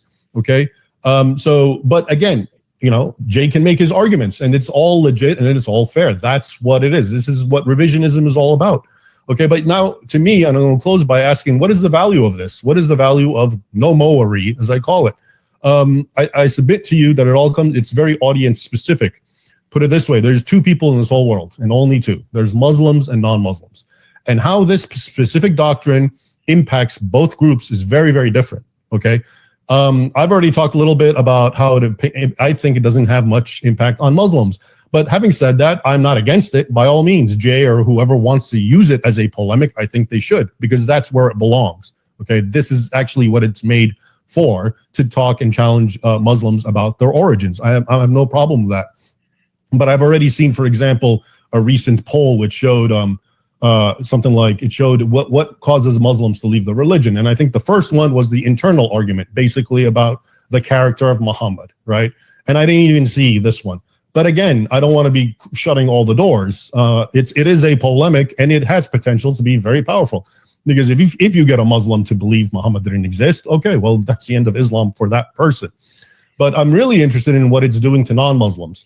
It seems to me that everywhere I look, it's actually being brought forward to non-Muslims more than Muslims. I don't mean Jay per se. I know he's debated Muslims a lot. And what is the value of that? Okay, and I'll give you a little anecdote. Very recently, I did a video about the Battle of Yarmouk a couple days ago. It was its anniversary. And the Battle of Yarmouk is known, a lot of historians call it the most consequential battle in the world. It's supposed to be in 636, and it's the one battle where the Muslims beat the Eastern Roman Empire, the Byzantines, and then the floodgates open and all of the Christian world starts falling like dominoes, Greater Syria, Egypt, etc. The great Arab conquests are basically traced to the Battle of Yarmouk. I wrote my thesis on it, so I know a bit about it, and I've read the original sources of al-Waqidi, and he's an Arab historian. And as I was making this video, I was talking about it, and I explained, what the battle was and how it went, and I gave quotes, and then I showed how what the Muslims said at the Battle of Yarmouk, according to the Islamic sources, informs modern day radicals. So they said things like, we've tasted Roman blood and none is sweeter, and we will break your crosses and rape your women, and and how they took all these soldiers and decapitated them. And I tried to show this is how ISIS and all these other radical Muslims, this is where they get their knowledge from, okay, from that history. And that history has always been accepted by Westerners. In fact, the Battle of Yarmouk was mentioned very, very sparsely, okay, a couple of sentences in these early 7th or 8th century Christian, Greek, Latin, mostly Greek sources, okay? And, it's a great learning experience. A lot of people are seeing the continuity. Now they've learned something. And then lo and behold, I was waiting it for someone comes crashing in the comments screaming, that never happened. You're using al-Waqidi. He's a fake source. He's later. Jay Smith said so. And just going off. And I'm wondering to myself, what did this person do? How did this person help non-Muslims? They created confusion. They've basically taken away knowledge that could have been helpful. Like I said, I'm showing continuities. I'm showing how Muslims think. It is understood by most mainstream historians as something that happened, okay? And this is why I made my initial video. This happens now all the time. What are non-Muslims who believe in this doctrine, how are they helping when they fight and argue and create discord and intellectual disarmament among the rest of us? If I believe Muhammad never existed, or put a little further, if every single non-Muslim on the face of this earth believes Muhammad non-existed, how's that going to hurt Islam? It's not going to do anything. In fact, I submit to you, it's going to help Islam hide, because once you believe that Muhammad didn't exist, a lot of things happen in your mind, whether people want to admit it or not. First of all, there's a sense of false assurance, okay? And I think that is one of the reasons a lot of Westerners are gravitating towards this idea. They're basically saying, thank goodness that horrible, horrible man never existed. They want to believe it. It's a validating thing. It makes them feel better. I get it, okay? But that guy was as real as a heart attack, and you do yourself no service to tell yourself that he was a myth. And it's even much worse when you bring it to non-Muslims And now all you do is confuse them. Here's what happens when you believe, when you go from Muhammad is a fake prophet to Muhammad didn't exist. I believe he's a fake prophet, okay? And there's iterations. It could have been he was demon possessed, or he just was a liar, or he was an enthusiast. But it all boils down into one thing. Muslims are deceived. They follow a fake teaching, okay? Jay believes Muhammad didn't exist, let's say, okay? What does that boil down to? Muslims are deceived. They follow a fake teaching. It's the same exact thing. So this is not something worth fighting about amongst non-Muslims. It's just creating discord and chaos. When I said it was a polemic, yeah, of course I understand. We're having a war of words, but the war is out there against Islam. It's not amongst non-Muslims, especially because it brings no good. I'm waiting to hear. I hope Jay can tell me, maybe, okay, so it does create intellectual confusion and discord and disarmament, and it creates, false sense of assurance that this thing's going to go away sometime, okay? But maybe all that bad stuff is a sacrifice we have to pay for the good that we gain once we embrace that Muhammad didn't exist. What is that good? I don't understand. Once I believe that, I told you, it's just a slight meaningless shift. It's a flavor. I've gone from he's a fake prophet to from a false prophet to he's a fake prophet. I've gone from he tricked Muslims to some caliph or a king tricked Muslims by creating a fake prophet. It's really the same thing, but I think a lot of people, non-Muslims, have conflated it, and they somehow think that if they believe that, and if they get non-Muslims to believe that, Islam's going to fall apart. It's not. Okay, it's not going to fall apart. It's going to hide. That's all this is doing. It's allowing Islam. Its number one Achilles heel has always been Muhammad, its own history. Okay, I watch Arabic Satellite. I watch Christian polemicists. All they do is talk about Muhammad. They accept him.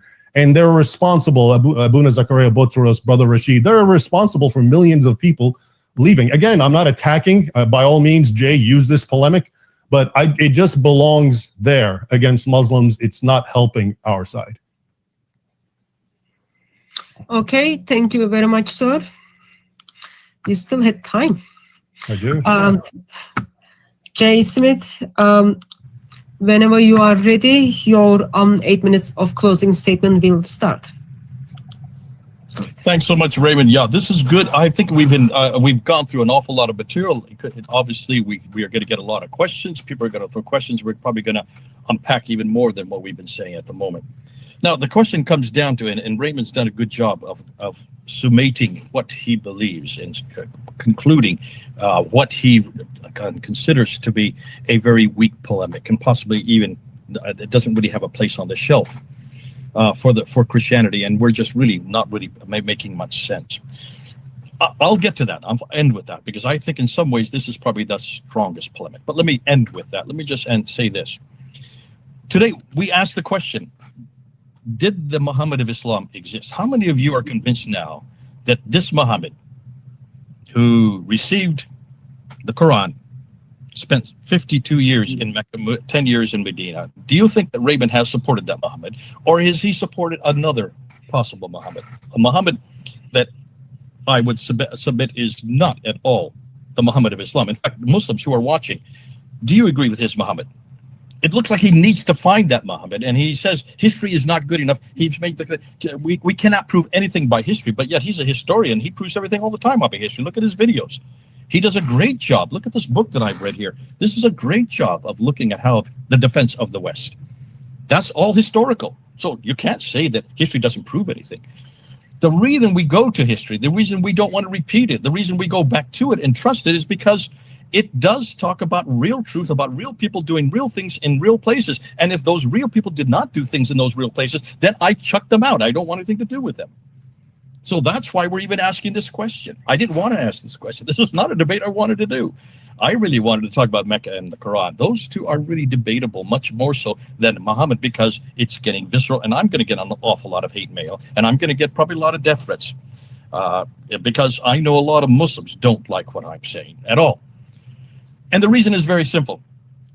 If the Muhammad did not exist, and if everything they're basing their faith on, and they're only basing their faith, and Raymond is right, their faith has to come from this man named Muhammad. If Muhammad did not exist, the other two come crashing down. Both Mecca and the Quran come crashing down. In fact, all of Islam comes crashing down. You cannot have Islam without Muhammad.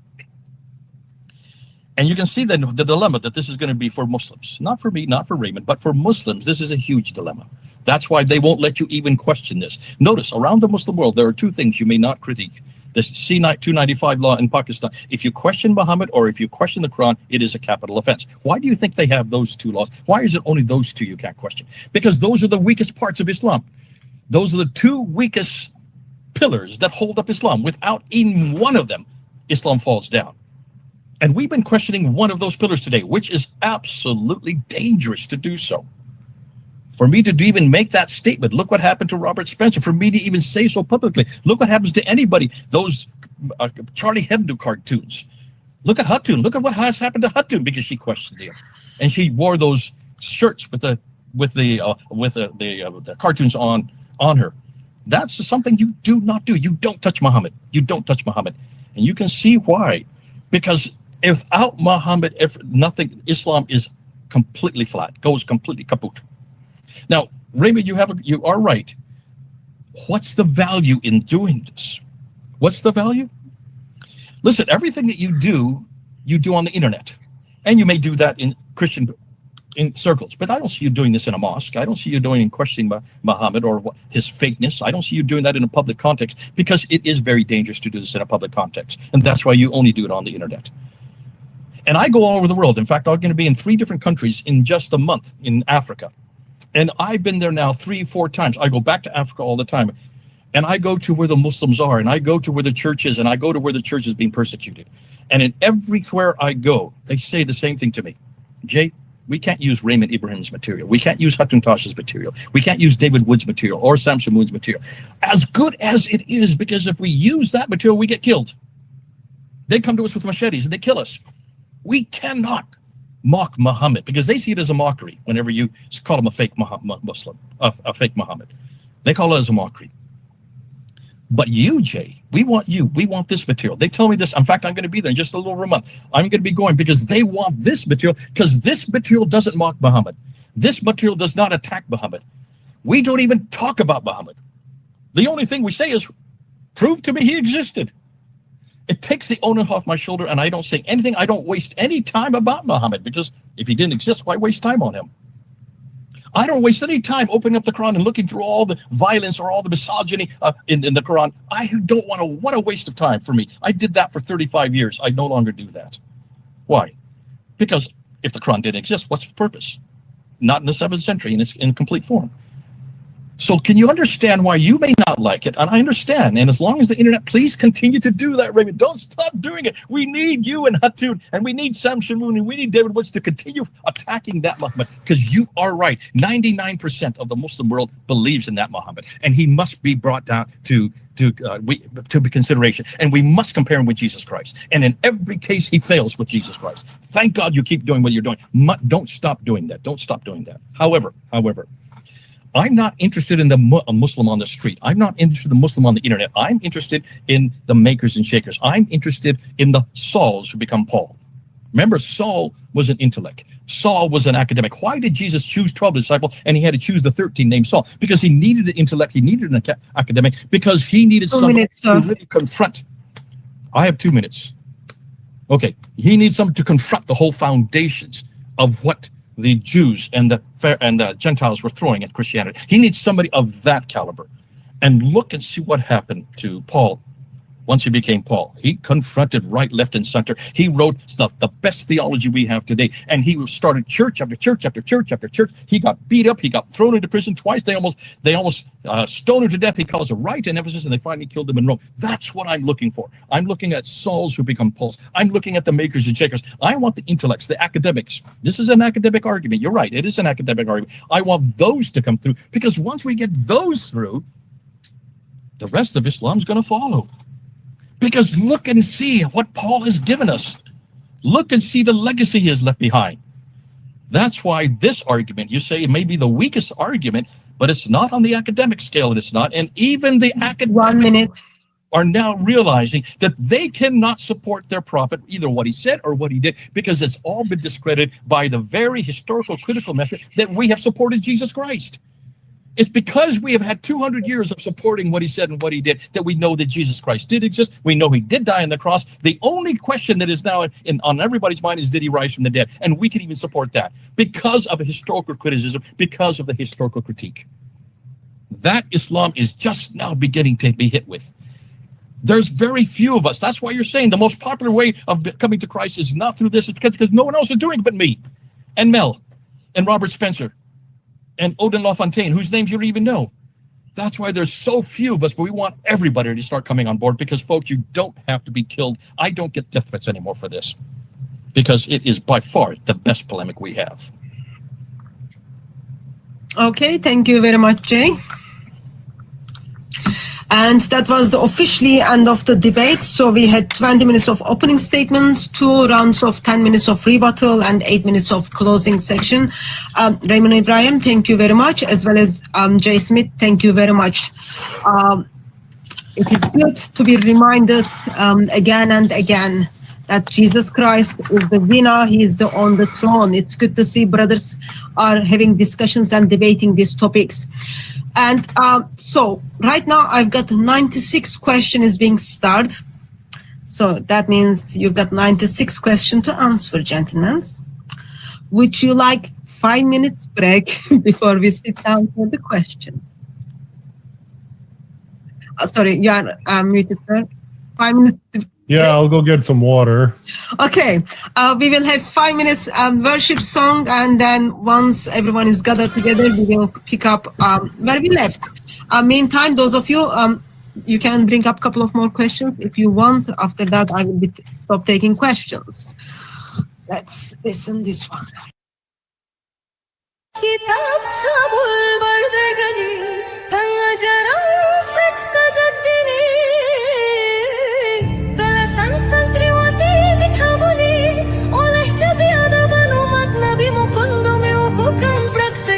Bertukar lendi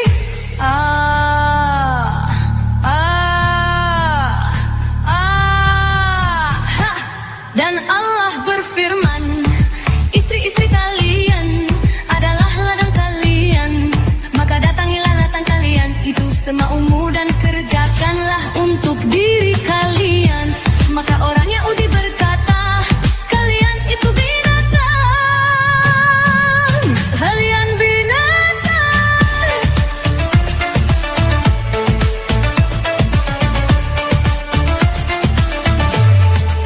Sedangkan kami mendatangi mereka dengan satu macam posisi. 3 kenikmatan Allah paling hebat, yaitu mencium wanita, menyentuhnya dan memasukkan batang ke warjahan. Sebelum berjimat, berdoalah dengan menyebut nama Allah. Ya Allah, jauhkanlah kami dari setan, dan jauhkanlah setan dari rezeki yang Engkau anugerahkan kepada kami. Bila mulut wanita besar, maka warjahannya juga besar. Bila mulutnya kecil, maka warjahannya kecil juga sempit. Bila kedua bibirnya tebal, maka warjahannya juga tebal. Bila kedua bibirnya tipis, maka wajahnya tipis. Bila bibir bawahnya tipis, maka wajahnya kecil. Bila bibirnya rendah, wajahnya kering. Bila hidungnya mancung, artinya tidak begitu berhasrat untuk berjimat. Bila dagunya panjang, maka wajahnya hanya manga dan sedikit bulunya. Bila tipis alisnya, maka wajahnya ke dalam.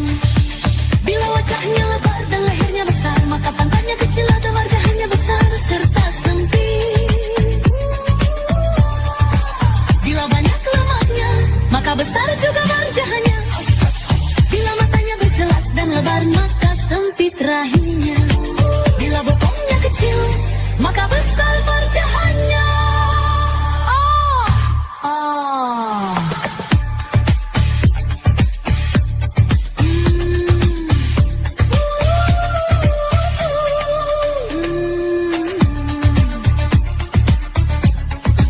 Buka sempak cerot, Segala puji bagi Allah yang telah menjadikan air mani ini menjadi manusia.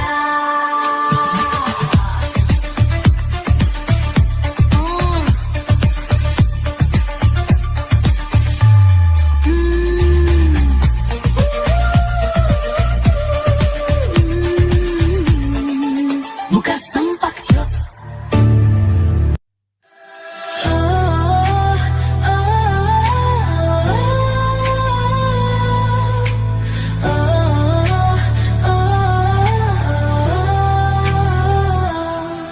Bercerita tentang sebuah mimpi, bertemu seseorang yang mengatakan si bocillah istrimu. Di mana hati nuranimu saat kau memintanya? Kau menikahi bocil 6 tahun, saat dia sedang asyik bermain kau memaksanya. Di saat dia beranjak 9 tahun, menggesek-gesekkan dudalmu, merobek dan merusak masa depannya. Berdalih untuk melindunginya, tapi kau merudalnya. Di mana otakmu saat kau menggesek-gesekkan dudalmu kepada si bocil? Oh,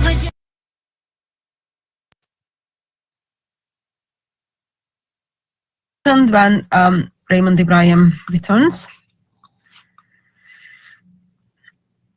Actually, if you are returned, your mic is, your camera is off. Jay, you are not muted and you are making phone calls.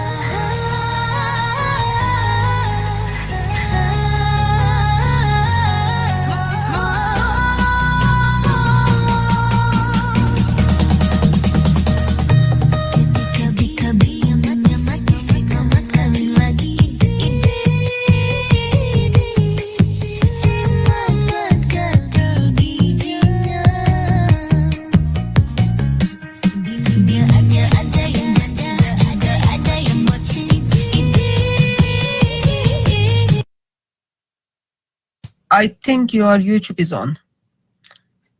Therefore, I muted you. Once you muted your YouTube, I will unmute you. Okay, now can you hear me? Okay, one of you is YouTube on. I think your YouTube. I can. Hello. Okay. Hello. Yeah, sound check is okay. It's been fixed. Okay, gentlemen, 103 questions. Are you serious? How long are we going for this? From now on, I won't be keeping eye in the questions, so please do not bring up your questions. We will go whenever we finish the questions. Ready? So, practical things we are going to do is for the question answer session. I try to take the questions from both channels, so there shouldn't be much problem on that. I ask people to tell me who they are asking their questions to. The person who is answering the question first has 2 minutes to respond to the question, and then the other person has 1 minute to make a respond. So both of you are responding to the question, but 2 minutes and 1 minute. Any question? We're doing 100 questions and they're 3 minutes each. I think we will stop like in halfway through. I think that's how I am. Let's put an hour and a half for this. Let's don't go beyond 6:30 if you don't mind. Okay. Keep it to an hour and a half. Okay, let me set up the timing. This is too long. Is that okay with you, Raymond, if we just go hour and a half? Yeah, that's like, pushing it, but I mean, max. I'd like to do it, it's just I have to go somewhere at that point. Okay, let's put it to an hour then. So let's just say till 6 o'clock, our time, which would be... Let's go to 6, and if we can stay a little longer, we can check, or if not, we can just... Okay.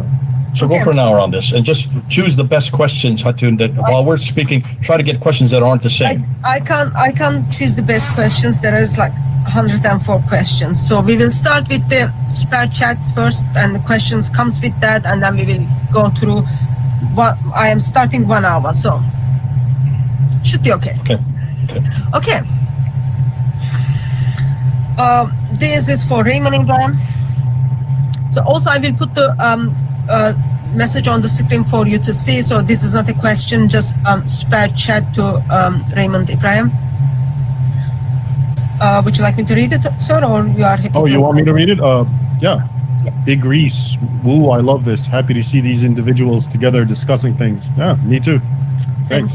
Thank you very much, sir, for your generosity. Thank you. Thank you very much for the spare chat. See, some things are moving fast.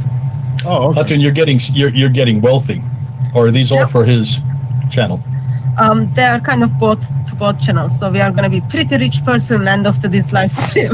Is there a way to tell which is from my channel, which is yours? Yeah, so this is to my channel. Previous one was to your channel. I can, when it's your channel, I will verbalize that to you so you can thank them. Okay.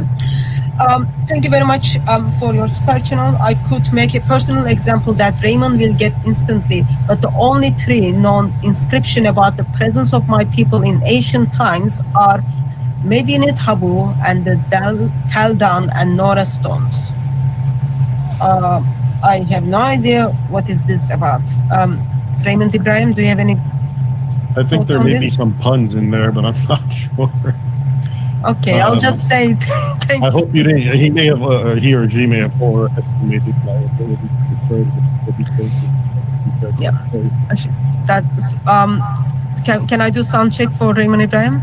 Sound check. Hello, can you hear me? Okay. Yeah, it's better. Okay. Thank you very much. Okay, so first question is to Jay. How would you explain the Sunni Shia split without Muhammad existence? So just give me a second. Here we go again. This is the same question we've already done. Can you get one that's not, that we haven't already covered? We've already done this, Hatun. Wait then. Try to get a question that has... Okay, question is for Raymond. If Muhammad was the one being referenced, how then would Raymond explain that this prophet is still talking about Christ to come when he ought to be the last prophet? I'm not sure what he's referring to. Are you talking about? That's the Doctrine of Jacobi. The Doctrine of Jacobi. The Doctrine of Jacobi has Muhammad saying that the Christ is coming? The Christ yet to come is part of the that's part of the references there, yeah. Oh, okay. That's part of the entire thing. I'm just familiar with the main excerpt. So what is he saying? Maybe you can elaborate. You've got to read the entire document. It does refer to the Christ yet to come. It talks about the keys of paradise that he received. I know about the keys of paradise. I've seen that part. I always thought it was just that one particular excerpt about Abraham and the elderly rabbi. But I do know that amongst Islamic tradition that Muhammad does talk about the eschatological coming of Christ, and the Dajjal and all that. So there is some room for that. But yeah, I'm not sure, in this context. Okay. Yeah, let me answer. This is a problem, and this is one of the reasons why the Doctrine of Jacobi is being questioned, because it does refer to the Christ is yet to come, which it goes against chapter 33:40 in the Quran, because it's very clear in chapter 33:40 that Muhammad is the last prophet. So how could he be referring to another prophet yet to come in the future? But he does. But Islamic tradition teaches that Christ will come on the end days. Understood. But then how can he also hold the keys to paradise, which comes from Matthew 16:19? Okay, I just would like to cut right now. So the way we want to do questions is, question came to Raymond. He's got 2 minutes to respond, and then after 1 minute, Jay. So Jay, this is not like having your second debate here. So you want to answer the question? Answer the question. If you don't want to answer the question, we move on. You're in trouble. No, I'm just like making sure. I'm on her killers list almost every day, and I love being on her killers list. 13 seconds left if you want to respond to the question. Go ahead, Raymond. Me? Yeah, I do. I do know. We all know that in Islamic tradition there is the end times, and Jesus is supposed to come and break the cross and kill the pigs and cancel jizya. So that is part of the Islamic teaching, and that may very well be some echo of it right there. Okay. Okay. Jay, I think you used your time, therefore I'm not going to give you time for this one. Because you jumped in, so we learn from these things. Okay? Sorry about that. Actually, I'm not sure if I'm sorry about it, but like that's the structure I'm going to follow. Okay, question for Jay Smith. Jay, the Quran states, Surah 4, verse 171, that Jesus is the word of God. Could that not infer that the anti-Trinitarian ruler creating a new religion idea you say to be contradictory? Your 2 minutes start, sir. That he is the kalimatu, word of God. I'm not sure why that would be contradictory, because certainly Jesus is known as the word of God. And if it's an anti-Trinitarian, in other words, if this is an anti-Trinitarian attack against the Trinitarian, that would still be in the context of a anti-Trinitarian attack. I'm not sure if he's saying that this would be a Trinitarian attack or an anti-Trinitarian attack. I assume he's saying the latter. So the fact that no one's creating a new religion. This is nothing more than a sectarian debate between anti-Trinitarians on one side, headed up by people like Abdul Malik and those who came after, and a Trinitarian debate on this side, headed up by the Byzantines, and who are Trinitarian Byzantine Empire, the two major empires of that time, which would make sense because this is not only a political debate, this is also a theological debate.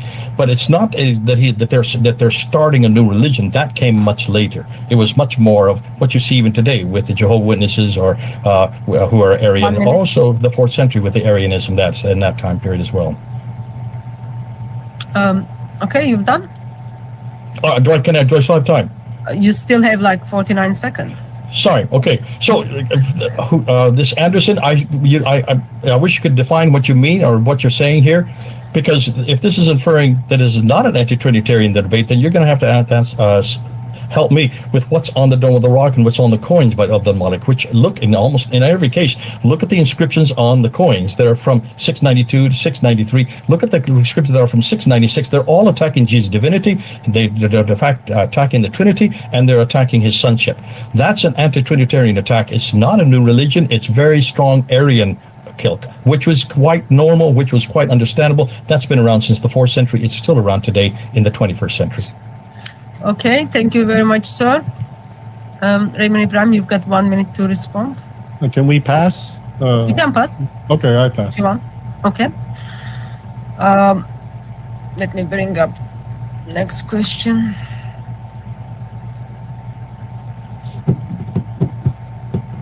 Can I take his minute on that? No. Bummer. Question for Raymond. Why do you claim that in your July 28 video that knowing about the lack of historical evidence supporting the Islamic tradition has a very negative impact on non-Muslims? I'm not even following. I'm trying to remember what's my July 28th video, and the lack of historical evidence supporting has a very negative impact on non-Muslims. Maybe it's what I was saying, which is those who make the this no-moery business. In as much as it's a polemic against Islam, I recognize that and I give it its due. I don't understand. It just seems to me that it just causes mischief amongst non-Muslims. Convincing non-Muslims that Muhammad didn't exist does not in any way, shape, or form hurt Islam. Okay, Muslims don't care if we think Muhammad is a fake prophet or a false prophet. We're both disbelievers. We don't believe in Islam. So I do believe that it's safer it's more conducive to an intellectual paradigm to believe Muhammad existed, because that, I think, puts you on safer ground. It makes you take Islam more seriously. It makes you, study his biography. It makes you see things the way Muslims see it, and at least you're on even ground. But if you, in your own mind, say, okay, Muhammad didn't exist, there's going to be a sort of, indifference towards the whole thing, and you're not going to take it too seriously. Why should I bother time studying the Seerah and the Hadith and whatever? So I do believe I do believe that when you do adopt this view as a non-Muslim, you invariably create a sort of intellectual disarmament for yourself. And what's worse is then you come crashing out. And that's the only reason I ever spoke about this. The only reason I brought this up is because it wouldn't end. My original opponents, when I would make a video or an article or a book or whatever, emails and comments, were Muslim apologists, dumb leftists. And now it seems the majority are the nomos, who come and argue and fight. And I'm wondering, what are you helping? How does this help anyone? You're not helping our side. If you make me not believe in Muhammad, okay, now what? I just gone from false prophet to fake prophet. Muslims are deluded either way. So that's why I think it's a weakening of the non-Muslims when we push this no-moery business. Thank you very much, sir. Jay Smith, you've got 1 minute if you would like to respond. This is a great question, actually. This is brilliant because the no mowers, as I guess I claim to be one. When you look at the say that there are no mowers, what you're doing is you're doing the same thing that happened in the 1800s when people like Wellhausen and those in Tübingen asked the same question of Jesus Christ. And look what the damage it did to the church in Europe, especially in Western Europe. So that today, only about 5 to 7% of the people go to church, mainly because of historical criticism and Darwinianism. The same thing can happen with Islam, and that's why I'm really excited that we can demand the same thing that was demanded of us in the 1800s, we're now demanding in the 21st century. And what's going to happen to the Muslims if there is no Muhammad? Who do you think they're going to turn to? There's only one place to turn to but us. They're going to have to come home, Raymond. That's why, listen, if there is no Muhammad, forget about Muhammad. Why don't you come on home to Jesus Christ? What a better prophet, not an embarrassing one at all. And he can answer your needs and he can save you for eternity. Come on home. Okay, thank you very much, sir. Next question is for Jay. For me, or is it supposed to be for him now? No, that's for you. You've got 2 minutes to respond to this question. Gotcha, go. Okay, the question is, if the hadith are unreliable, why would Islamic leaders allow people to just make stuff up about Muhammad? Your 2 minutes start, sir. Okay, this is great. Why do you make up anything? Why are there legends? Why are legends exist? Why do we have a legend of Arthur? Why do we have a legend of Robin Hood? There are so many legends that exist that make up because sometimes it's entertainment. In this case, it's to create the identity for the Nabateans, for the Ishmaelites, for the Hagarians. They didn't have what their greatest competitors were. Remember, the Ishmaelites didn't have a prophetic line, nor did they have a revelation. The Jews and the Christians do have a prophetic line, and they also have revelations. So the Ishmaelites, who now control this whole land from all the way from Spain over here in the west, all the way to India into the east, from Turkey in the north, all the way down to Yemen in the south, the second largest super civilization of its time, and they also control the holy places. Yet they have nothing that they can handle on. They don't have anybody through Ishmael. So what do? As first of all, you confront the person that the Byzantines are your greatest threat. You confront him, right? And you confront their prophet, and then you introduce your own prophet. But once you introduce your own prophet, you got to have a book. Can you see why a book had to be hurriedly put together? That's why Stephen Shoemaker says that this idea of putting a book together probably happened during the time of Abd al-Malik and al-Hajjaj. We have lots of references to that. That's why it's all over the place. Once you have a prophet, once you have a book, you got him referenced, and you got him there by the early 8th century, then you've got to give him a backstory. And that's why all these traditions had to be written, but they had to be accreted and deleted and corrupted and changed for another 400 to 700 years as they were putting it together into now what the prophets did and what the prophet's saying today. But it did not happen in 22 years like Muslims like to suggest. It happened over 400 to 600, possibly even 700 years. That makes sense. And that's why now Muslims have a person, a book, and a place. Thank you very much, sir. Raymond Ibrahim, 1 minute to respond if you like. Yeah, if the hadith are unreliable, why would Islamic leaders allow people to just make stuff about Muhammad? Well, I suppose they wouldn't. If in fact the hadith were a tool by some nefarious Arabian king or whatever the case may be who wants to create a hagiographical prophet, they would have been very much under control and very much so. Again, this is why I say a lot of the things that people would raise questions about that look messy, for example, the Quran and how it's so messy and it's it's not chronological and it's put in length order. To me, these always are reflective of authenticity, because if there is a mind behind this, which is carefully sitting, some cabal of these learned whatever leaders sitting together and scribes and writers, they could have created a much better fabrication. Both the hadith, both the Quran. The reason that there are questions to me is because this is a reflection of something very natural. Thank you very much, sir. Your time is up. This is for you, Raymond. Thornbird, congrats for this debate. Long waited for. Thank you. Glad you liked it. And also thank you very much for him. Okay, so next question is for Raymond. Raymond Ibrahim, what about the Chinese connection? The first Arab envoy went to the Tang court in 651. They did not mention Muhammad, Islam, the Prophet, or the Quran. Chinese kept detailed records. Okay, so on the one hand, this is good. It shows you Chinese, Arabs. Again, here's an assumption. The assumption is if he exists, I expect full detailed records, and everything has to be there. Like when Jay says, you have to account for every single last surah, you have to account for Mecca, you have to account. These are made up criteria that you've made up. They are not essential to prove that the guy existed, and in varying degrees, it's a nascent kind of development. Okay. So if anything, I'm familiar with what you're talking about. I believe it's in Hoyland, the Chinese connection. But okay, 651, they didn't mention Muhammad, but we have records from 660 from CBOS who does mention Muhammad by name. So this doesn't prove anything. People write things the way they want to write it, and they highlight the things that they think are important. Apparently this one didn't think that name was important. CBOS does. John of Damascus does. Abu Qura, Theodore Abu Qura does. Okay, and they're all from around that rough time frame. So that really doesn't tell me anything other than these are writers who are picking and choosing, and also limited. Maybe the person with this Chinese connection wasn't aware. They didn't hear about Muhammad. Again, people, it's just this idea that, you know, for Muhammad to exist, everything about the standard Islamic narrative has to be there from day one, spelled out perfectly. That's not history. That's not how things are. It's mess. It's a mess. History, if you've spent time looking at chronicles from this time and even later, it's a big mess. And what historians do is try to piece it together.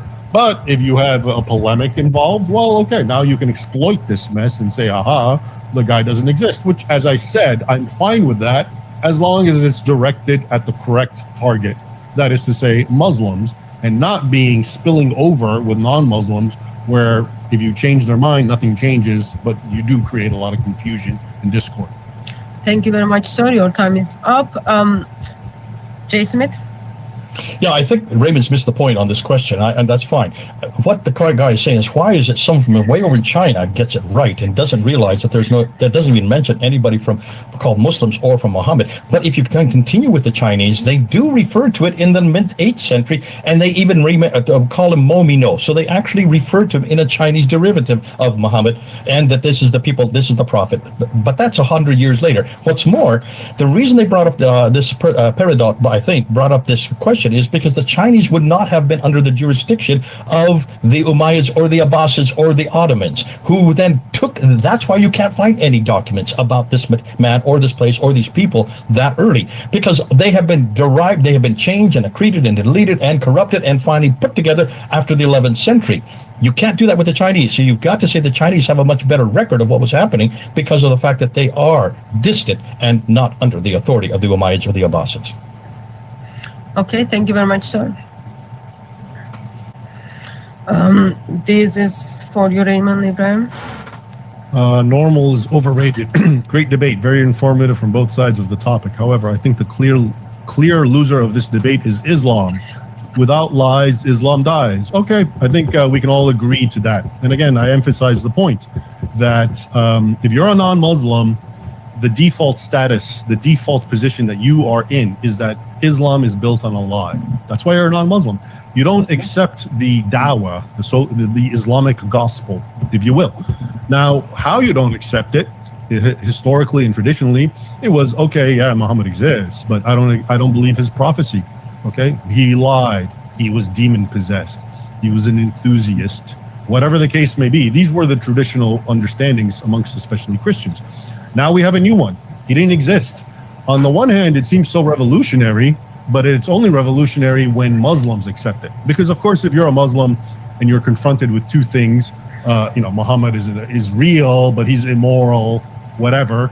Yeah, you can rationalize it. But if you're confronted with Muhammad never existed, okay, you've pulled the plug on Islam. Okay, so that is powerful in that sense. But to non-Muslims, when you accept that Muhammad didn't exist, I think it's a conflation. People, non-Muslims, think that because it's also egotistical, I think, and kind of egocentric, because it's kind of like, oh, I'm convinced Muhammad didn't exist, so somehow this is going to spill over, and now Muslims are going to believe he didn't exist, and it's not the case. Thank you. I just wanted you to say thank you. Do I get a 1 minute rebuttal? No, this wasn't question. There's no question. Let me just say 2 words. I get 2 words. Thank you, Raymond. We agree on something. Yeah. Okay. That was just like for Raymond to say thank you to his Okay. Okay, that's fine. Okay, now next question is for Jay.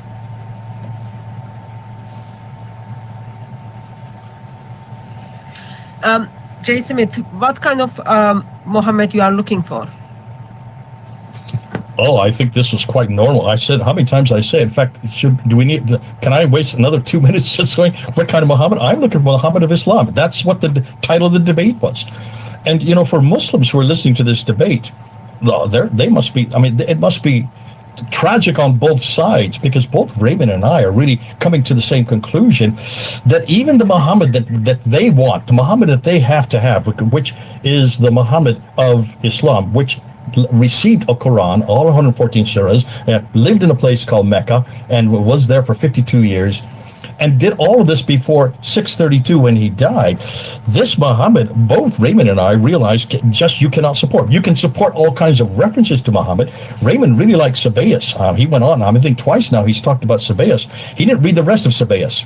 Did you read what else Sabaeus says about this?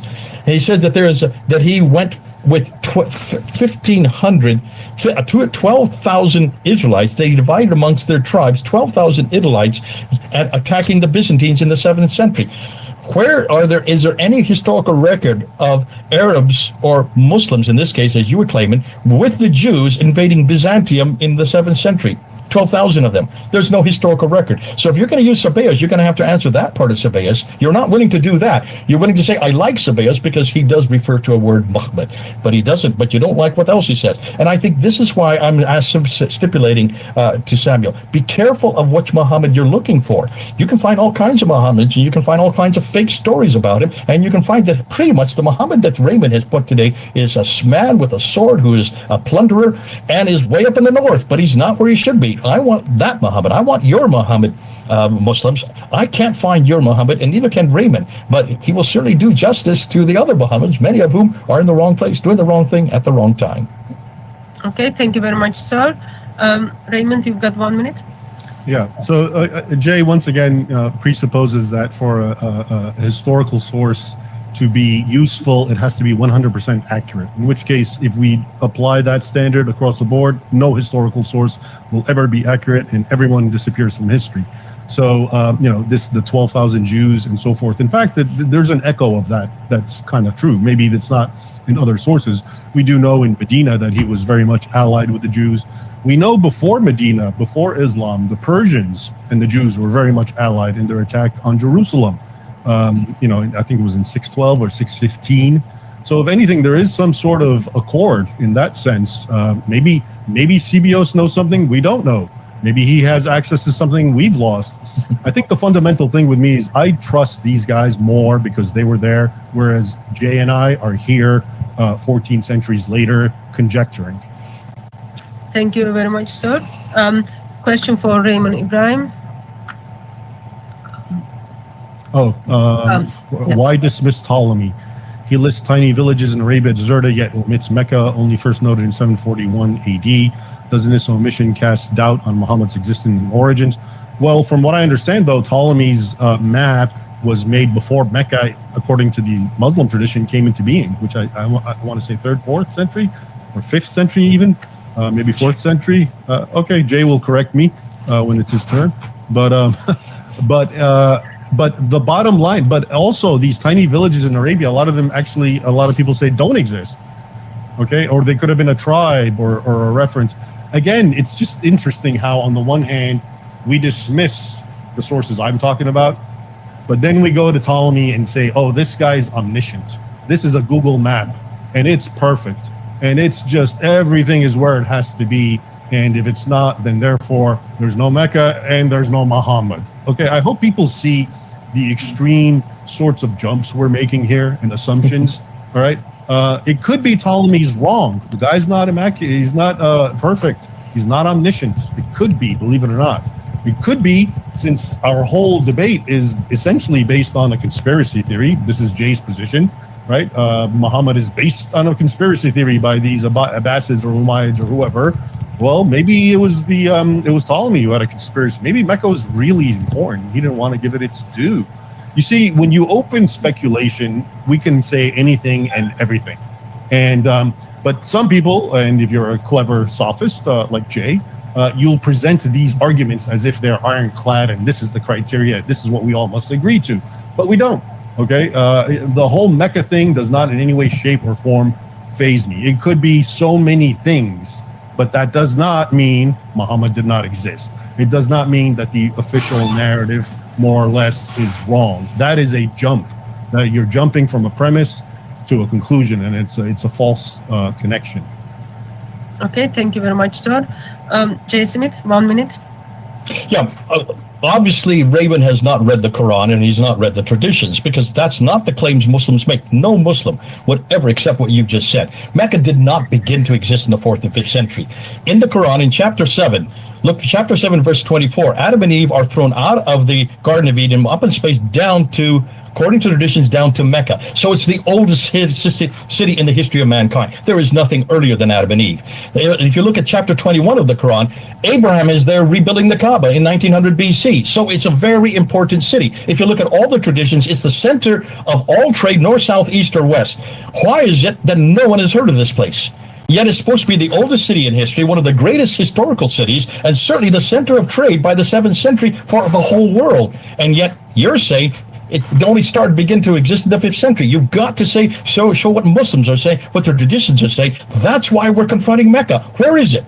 Any reference to it? Not one. Your time is up. Thank you very much, sir. Raymond Ibrahim, this is for you, and it's not a question. Just because it was an interesting debate to watch. Thank you all. Hopefully we'll see more. Thank you.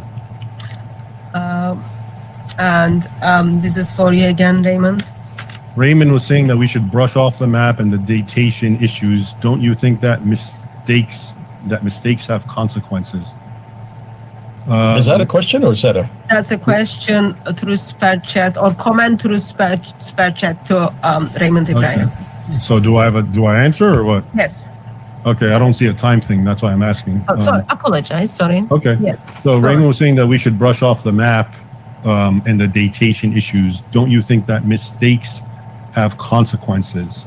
Yes, mistakes have consequences. I'm trying to tie that to your first point. And what I'm saying is the map could have a mistake. Okay, do people understand Ptolemy's map when it's being made, the conditions it's being made under? Forget about Ptolemy's map. Have you ever seen the maps that, before the New World, and just how completely wrong they are? And even the maps of the Old World, Europe, and Jerusalem's in the center, there's a lot of cities that are not there, but they've existed. I've seen a lot of old maps that don't have Alexandria because they're made in Europe, and Alexandria is not a big issue for them, even though Alexandria goes. So my point is, I'm not saying this is a bad argument. This is a fair, legitimate thing that should be investigated. But it is not, this isn't the conclusive proof Muhammad didn't exist. It's an argument. It could be a mistake. There is so many responses to this. Just like Jay responds to the ironclad evidence of the 7th century testimonials of non-Muslims of a guy named Muhammad, despite what transliteration they used. Okay, he can do that. That's his prerogative. He can just say, "Oh yeah, that's not right. It's wrong. Forget about it." Okay, well, I'm not obligated to have to prove to you every single thing about the Mecca map. It could be wrong. It could be a conspiracy. Why not? We've already the whole idea of no Moaries. It's a conspiracy. Couldn't maybe Ptolemy had an issue. He didn't want everyone to know how important Mecca really was. Okay, you see my point, and I'm not saying I believe that. I'm just trying to show you. Once you open the gates to conjecturing, it's no holds barred. You can say anything against anything and everyone, and this is sort of what's going on here. Okay, thank you very much, sir. Jay, 1 minute, please. Yeah, you're really caught into the maps. Forget about the maps, okay? The maps are damaging. Why don't you go back to what Patricia Crone said in Meccan Trade and the Rise of Islam in 1987? Now, this woman reads and writes 15 languages, which you and I cannot do. So she went back to all the original documents. She wanted to find any reference to Mecca. She went to the Assyrians. She couldn't find any reference. She went to the Babylonians. She went to the Romans. She went to the Persians. Couldn't find any reference from any of those civilizations. Remember, she reads all of their languages. So then she decided, well, let's look at people that were closer. So she went to the Nabateans up in the north, couldn't find any reference to Mecca. She went to the Nubians over in the west, couldn't find any reference. She went to the Himyarites in the south. All these are surrounding Mecca and couldn't find any reference to any of these from the 2nd, 3rd, 4th, 5th, 6th, 7th, 8th, all the way up to the 8th century. That says something right there. If you can't find any reference to this city, and yet you can find all kinds of references to Sana and to Najran and to Yathrib and Taif and Khaybar and Tabuk and all these other insignificant towns. That's a problem, and that's why you have to answer that one. Thank you very much, Jay. Can I respond to that or no? No, you lost your chance. Let's hear a response. I'd like to hear his response to that. It will change the structure. If I give him, it's Just going to give me go a back. minute. Okay, Jay, you're okay with that? I'm fine, yeah. 1 minute. Don't cut him off, please. Yes, sir. And okay, so man, I just lost it right now. So the Mecca, I was going to say something that was on the tip of my tongue, and I'm getting senile. You can't. Only I can get senile. I'm a lot older than you. No, it's I have a premature senility going on here, but I was going to say something really important, but if it comes back to me, and if we have time, I'll Okay, sorry about that. I just didn't want to change the structure. That's fine.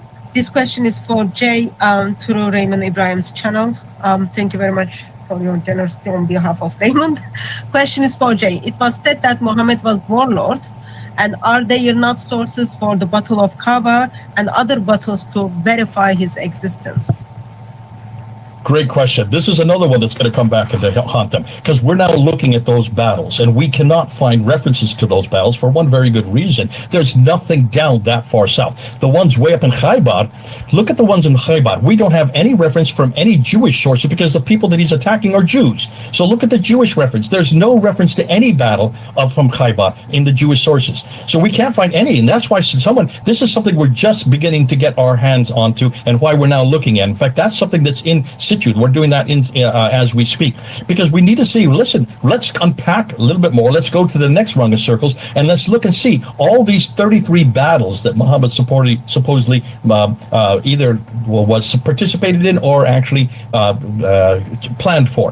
Where are these 33 battles? See if we can find references to any of them. And let's see if we can find the people who were being attacked. Let's look at it from their perspective. Many of them were Jews. Certainly, some of them were Christians if they're further up north. What is most interesting is the historians can't find any reference of Christians and Jews further down than Tabuk, which is way up in the Gulf of Aqaba. There is no historical reference to these Jews anywhere in Khaybar or from Taif or in Yathrib. That's right there is going to be a problem for those people who are looking for battles. But more than that, if you're looking for battles, don't just start with battles. Look at the people's names and look at all these references to Fatima and Ali. You brought up Ali earlier. Actually, there's quite a few references to Ali, but he lived way up in Hira, in what is today Iraq, way too far to the east and not way down in the south. So you've got there. It's obviously another Ali, but he was a king. He didn't call himself a caliph. He called himself an emir. In fact, that word caliph wasn't used that early. So all of these have the wrong people and the wrong battles in the wrong places at the wrong times. Again, just making my point even more clear. Thank you very much, sir. Raymond Ibrahim, you've got a minute to respond. Can I use my minute to respond to the Mecca thing? I remembered. I'll give you 2 minutes. And give him 2 minutes. One for Mecca and one for this. Yeah, I'm gonna give. All right. I'm mostly interested in the Mecca at this point, but Go. So Jay's point was that there's no attestation for Mecca. Okay, as he was talking about Patricia Corona and everything she's done and shown, et cetera, et cetera. But doesn't that raise the question? Why would these guys who are fabricating Muhammad create Mecca? Wouldn't the people living at the time of this very first generation where Muhammad is being fabricated realize there is no Mecca? Okay.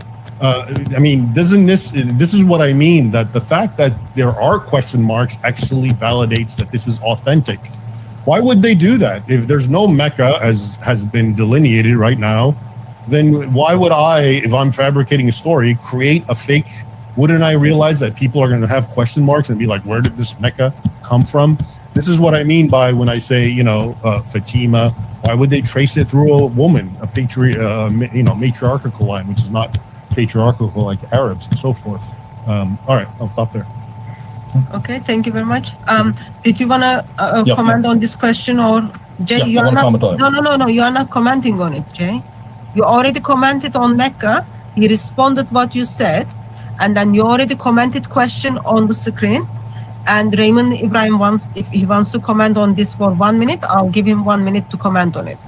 Yeah, I'll be quick. It was said that Muhammad was a warlord. Yes. Are there not sources for the Battle of Khaybar and other? Yes, and they're non-Muslim sources. I believe the Maronite Chronicle actually mentions the Battle of Khaybar, which is the whole point of the Shias and the Sunnis. And this is the thing, you can attack the standard Islamic tradition all you want, but the fact is we have the early tradition of the Christians, which in broad outlines validates what we're talking about. Okay, they're talking about Ahl al-Bayt, the people, the family of Muhammad. If he doesn't exist, he has no family, he has no descendants. And these guys are killing each other till this day based on that. And we have the early, claims and attestations coming from the Fatimid. I already mentioned that. So, yes, the Battle of Khaybar is there. Not just, if you want it, you can ignore the Muslim sources all you want, but they're actually attested to in early contemporary Christian sources. Okay, thank you very much, sir. Can I respond to that? No, Jay, there was nothing for you to respond. You already had your 2 minutes to make your points, and then you made it, okay?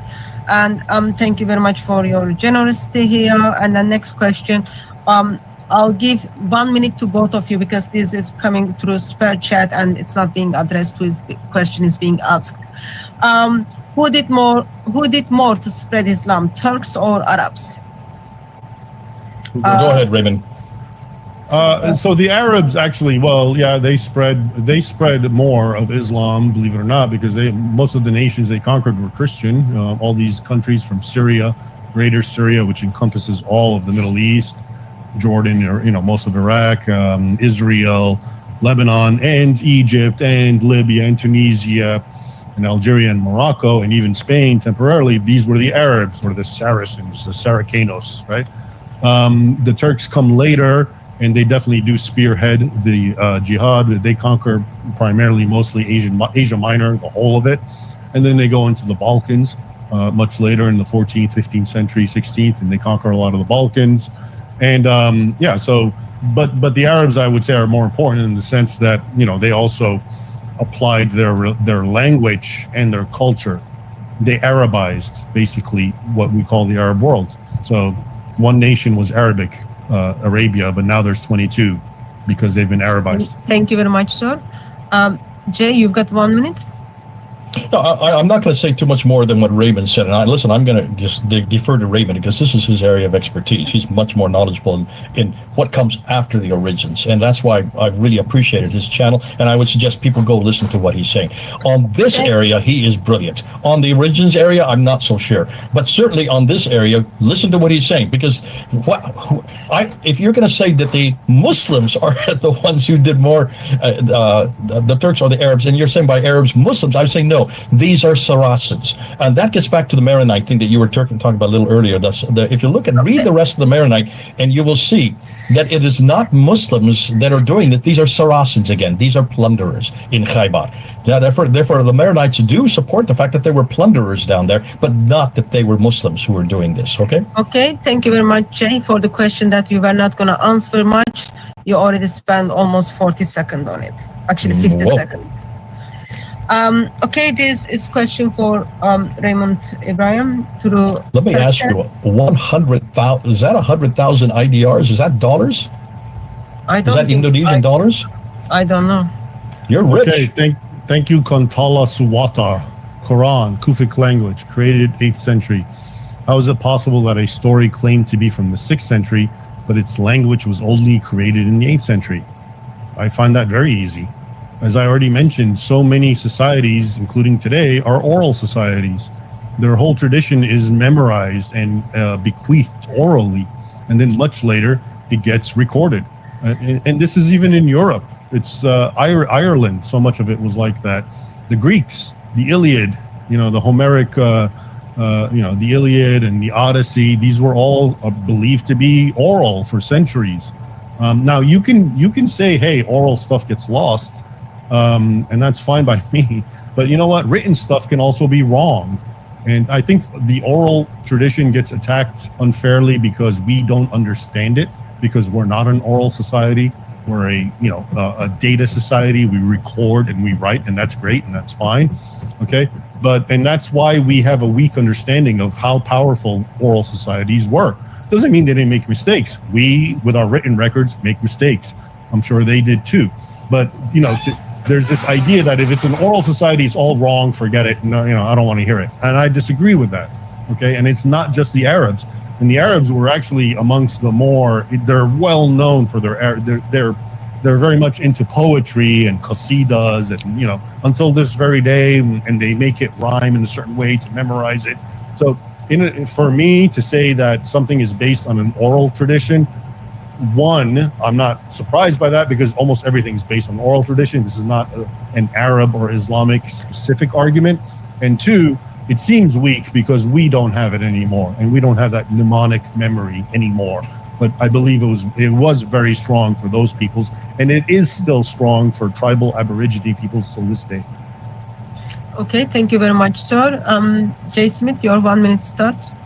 Yeah, I think what Controller Soato is really asking here is how can the Quran, if the Quran is basically in a Kufic script, it's not really Soato, it's also in the Hijazi script as well, which predates the Kufic script. But what she's asking is, are you suggesting the claims that Muslims make is the Quran was complete by 652, sent to 5 different cities, and how is it that we can't find in those Qurans at all in from that century? And if this was all based on oral tradition, as you're claiming, why is it that the standard Islamic narrative says just the opposite? It was written by Zayd ibn Thabit. He is a scribe of Muhammad, and that these 5 copies were there by 652. So there is no oral tradition on this. So it's a non sequitur to talk about oral tradition and how great it is. The fact that it was a written text by 652, and 5 of them went to 5 cities, of which not one exists today. That's the problem. Okay, thank you very much, Jay. Brother Hussein, thank you very much for your generosity. Jason, thank you very much for your generosity and for your prayers. Question for Jay. How do you you want me to read it? You can read it. I'll press the time after you finish the question. How do you explain the amazing something of North Africa leaving their local pagan religions in the 7th to 8th century if Muhammad Islam did not exist? Very simply. Of course they did, because look at the 8th and 9th century, but we don't have any of them coming. They're not leaving North Africa. They're not leaving their religion. We don't have references to them leaving and becoming Muslims that early. They all become Muslims in the 8th and 9th century. That we have lots of reference for. And we have lots of references to Saracen and Arabs who are plundering right across North Africa. That we have references for. What we're asking and saying is, show me that these were Muslims. Show me that these were led by a man named Muhammad. Show me that name to Muhammad on their lips. In the 8th century, yes. In the 9th century, yes. But not in the 7th century. That's all we're saying. So that's why we're being very careful about what we do claim. I don't claim that by the 8th century there was not a Muhammad. There was Muhammad by the 8th century. I don't claim also that there were no Muslims. It looks like on the inscriptions, the first reference we have to Muslims, Ilke Lindstedt, who's done his doctoral thesis on this, shows that even on the inscriptions, they don't begin to appear until about 730. That's well into the 8th century. We know that John of Damascus refers to the Mahbet in 730 as well, and also we do have Muslims being referred to by John Niku, although that one I would be careful is actually from a 15th century manuscript. So there, by the 8th century, that's not a problem. In the 7th century, if you can show me, Suleiman, that there is somebody called Muhammad that people are going in the name of Muhammad going across North Africa as Muslims and not just Saracens or Arab plunderers, which they did all over that part of the world, not just North Africa. They also went up to Syria. They went all right across Jordan. They went all the way over into Iraq. They're well known, and that's who these people are writing about. The Jews and the Christians were being hammered by them, and so certainly there is reference after reference after reference to these Saracens, but not Muslims. They were called Hagarenes, they were called Hagareites, they were called Muhajiruns, and they were called Saracens. Those are the 5 names they were called, but they were not called Muslims. Okay, thank you very much, sir. Raymond Ibrahim, that this super chat comes through your channel as well. Sorry, I forgot to mention that earlier. Okay, yeah, okay, thank you. Yeah, it's a good question, and I'll tell you what I know about the Amazigh, or as they're known as the Berbers. In the 7th century, according to the Islamic texts, there's wars with the Amazigh, and there's the Kahina, who's like the priestess, who's the leader of the Berbers, as they're known now. And what's funny is the Islamic texts can always make this point. They say they fought very fiercely, and then they would give in and they would say the Shahada. There is no Allah, but there's no God but Allah, and Muhammad is his prophet. And then once the Muslims left, they would renege and go back to their non-Muslim ways. So I think that's an interesting, tidbit that's recorded in the Islamic histories. I have it in one of my books if you want the sources. It's Sordid Scimitar, chapter 1, but I can't remember right now. But it's an early Arabic Muslim source. And it's interesting because they make the point that they converted for opportunistic reasons, and then they would leave because they knew that's what the Arabs wanted. Your time is up. Thank you very much. This is through Raymond's YouTube channel. This is a follow-up of the first question we took, which we couldn't make sense of it. So this is like okay, yeah, follow-up of that question. All right, the new Bronze Age collapse. You didn't get my previous example, laughing emoji. So I'll make another one. If the existence of Mani, the Persian prophet, is taken as attested based solely on Manichaean tests, why are the hadith deemed as unreliable instead? Well, because I already pointed out, because there's a concerted polemical effort to take Muhammad down, just like there was a concerted polemical effort to take Jesus down. Mani is not that important. Caesar is not important. Alexander the Great's not important. The Vikings that are recorded in Snorri Sturluson's saga are not important. It seems that these polemics against religious figures seem powerful because we think that everyone's free game, and if anyone seems to be not well attested, then historians are going to come out and prove they didn't exist. They don't. Nobody cares. They only care about people who matter today, and they are religious figures, Jesus and Muhammad. So that's why someone like Mani, he is a religious figure, I get that, but Zoroastrianism is, it's a very, very small demographic right now, that it's not something that I don't think there's a reason for people to try to take it out, but there is a reason to try to take out the foundation of a religion. Islam, 2 billion people, I believe, at this point, which is creating problems amongst the world. That's why Mani gets a free pass. Muhammad doesn't. It's just quite that simple. And it goes back to the point that I was trying to make, which is all the arguments you're hearing sound compelling because you don't know the truth about history, which is that it's so tenuous, it's so fragile, so much of it, if someone puts it under a microscope, whoever it is, I don't care who it is, if there's someone not very modern, someone from 1000 AD and before, all these questions can arise. But they seem compelling about Muhammad because no one does it for these other guys, Mani, because they just don't matter. But Muhammad does matter. Jesus matters. That's why these polemics exist in the first place. Thank you very much, sir. Jay, you've got 1 minute. Yeah, I agree with Raymond. There's a huge difference between Mani and Muhammad. Mani, as Raymond said, is not really that consequential. Muhammad is hugely consequential because of what he did, especially to those who stood against him, especially to those who confronted him. When he has people killed and assassinated, when you have reference after reference, over 140 references that are supposedly coming from this man that's saying to slay the believer wherever you find them, besiege them, lay in wait with them, all kinds of ambush. In chapter 9, verse 5 of the Quran, when you have in chapter 47, verse 4, cut off the heads of the unbeliever. There's verse after verse after verse that came from this man, and he did exactly that. When you have that kind of example, you want to confront him, but you want to use the same criteria that they confronted Jesus Christ with. That's all we're demanding. So historical criticism starts with the same premise. You've got to find the man, at least he's referred to. If you can shut him down and throw him out and say he never existed, then all those references and all those scriptures that are such terrible and being practiced by so many Muslims, go with him. Thank you very much. Sorry, you spoke 3 seconds extra. I think this comment is for both of you. Quranic manuscripts from 7th century are better than New Testament. So I'll give 1 minute for both of you to respond to this. Is this my channel or? That's your channel. Okay, Quran manuscripts from 7th century better. Well, I'm not an expert about the Quran, and I'll defer to Jay, but I do know that as much as the Quran gets attacked, we do have very early 7th century at least fragments, or even more than fragments, which, by the way, mention the name Muhammad. And I don't think it can be, if you say Muhammad means praised one for Jesus, I think there's 4 references in the Quran.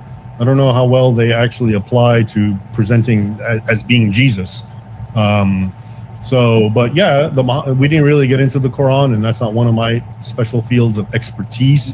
But I definitely do know that as much as the Quran gets attacked as also being some kind of fabrication, it is very old. I dealt with it at the Library of Congress. We actually had original manuscripts, and I told you I tried to work with the Kufic script, and it is very hard to read. I get all that as well, but it is what it is. It exists, and it's old. Thank you very much, sir. Jay Smith, your 1 minute starts. Yeah, I could go on for an hour on this one. I would dispute what Raymond just said there. It is not old. There is none from the 7th century that may mention Muhammad. The Birmingham Folio is the best you're going to get, and that's a 645, and it's from 3 stories that predate Islam, predate Muhammad, have nothing to do with Muhammad, and have nothing to do with Islam. The one that the manuscripts that you're looking at, the Samarkand, I've got it right here. The Samarkand, the top copy, I've got it right here behind me. These all start to appear in 705. That's 8th century. There is none from Uthman. Even the Muslim scholars, Dr. College and Ikmel Nisanlum both admit there are no Uthmanic manuscripts at all. So where is the 7th century manuscript that you're quoting that's so old in the Library of Congress that you can date to 650 new? Raymond, you know that you can't support that. And that's the problem. There is no 7th century manuscript. Now, what about New Testament? My goodness, there's so much that's not complete, but we have so much to go in the New Testament that starts to appear in the 2nd, 3rd, and 4th century. That's why I'm saying, because one has made on papyrus, the other is made on parchment. Why is it they cannot preserve those Your parchments? time is up, sir. Thank you very much. Question. Thank you very much for your generous. Sir, question is for Raymond Ibrahim. Okay. Chris at Speaker's Corner. Ibrahim, peace be with you, brother. Thank you. You too. Is it fair to compare evidence needed to demonstrate historicity in 1300 BC, etc., with the 7th century AD? Shouldn't we have different expectations? Okay, I think maybe what he's talking about is my point about the Old Testament, because that's a lot older. Okay. Yes and no, because on the one hand, yeah, it's very old, but okay, so let's start with the Muslim ones. I think, Muhammad was 7th century, and depending on who you want to believe, but okay, the Muwatta or the Hadith, I mean, I know Jay gives them very, very, very late dates because he's going by the most extant manuscript, okay? But if you do the same thing, in other words, from the time of the most extant manuscript of each religion, or the Old Testament and Islam, to the time of the people it describes, it's still a lot longer for the Old Testament, okay? We're talking about, okay, forget about Moses. What about Adam and Eve? What about the Genesis account? I mean, I know it's supposed to be written by Moses, of course, but we're talking at least 1,000 years. What we're talking about now with Islam, okay, is again, the problem is Jay's presenting dates that are not necessarily accurate, because he's going by what exists, not necessarily what it's based on. But even if we go with that, it's still a shorter gap, okay?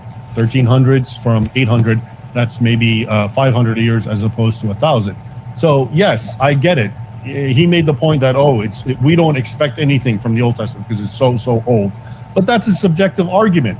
And it's a very different thing as well, because Arabia and the conditions in Arabia and the fact that Islam is not Christianity, it's not as important. It didn't have the impact on people that you would expect. I give it the kind of, validity of like the Viking sagas.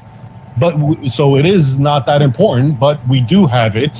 And, it's still, so you still have to account for the gap. The gaps, my point is the gaps exist no matter what, whether it's what you really believe or what you don't. They always exist. Your time is up, sir. Thank you very much.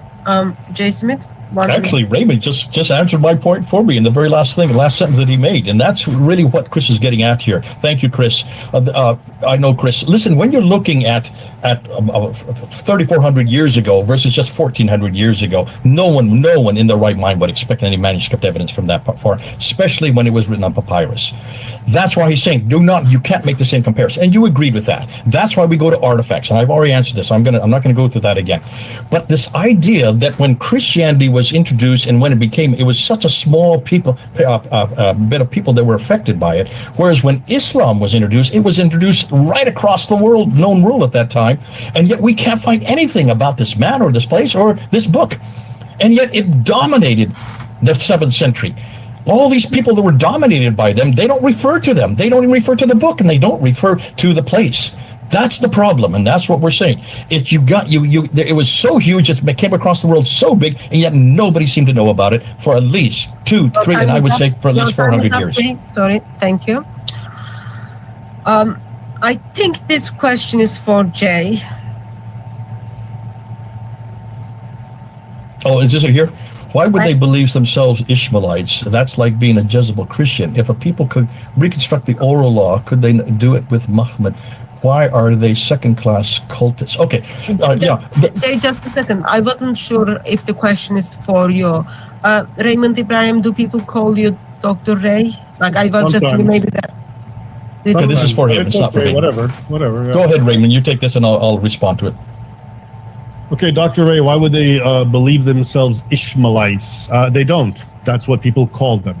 And also they wanted to trace descent. Muslims and Arabs and Saracens and whoever have always been trying to trace descent through Old Testament figures because they want legitimacy and validity. So being an Ishmaelite is actually a good thing from their perspective, but it's what people call them more than what they call themselves.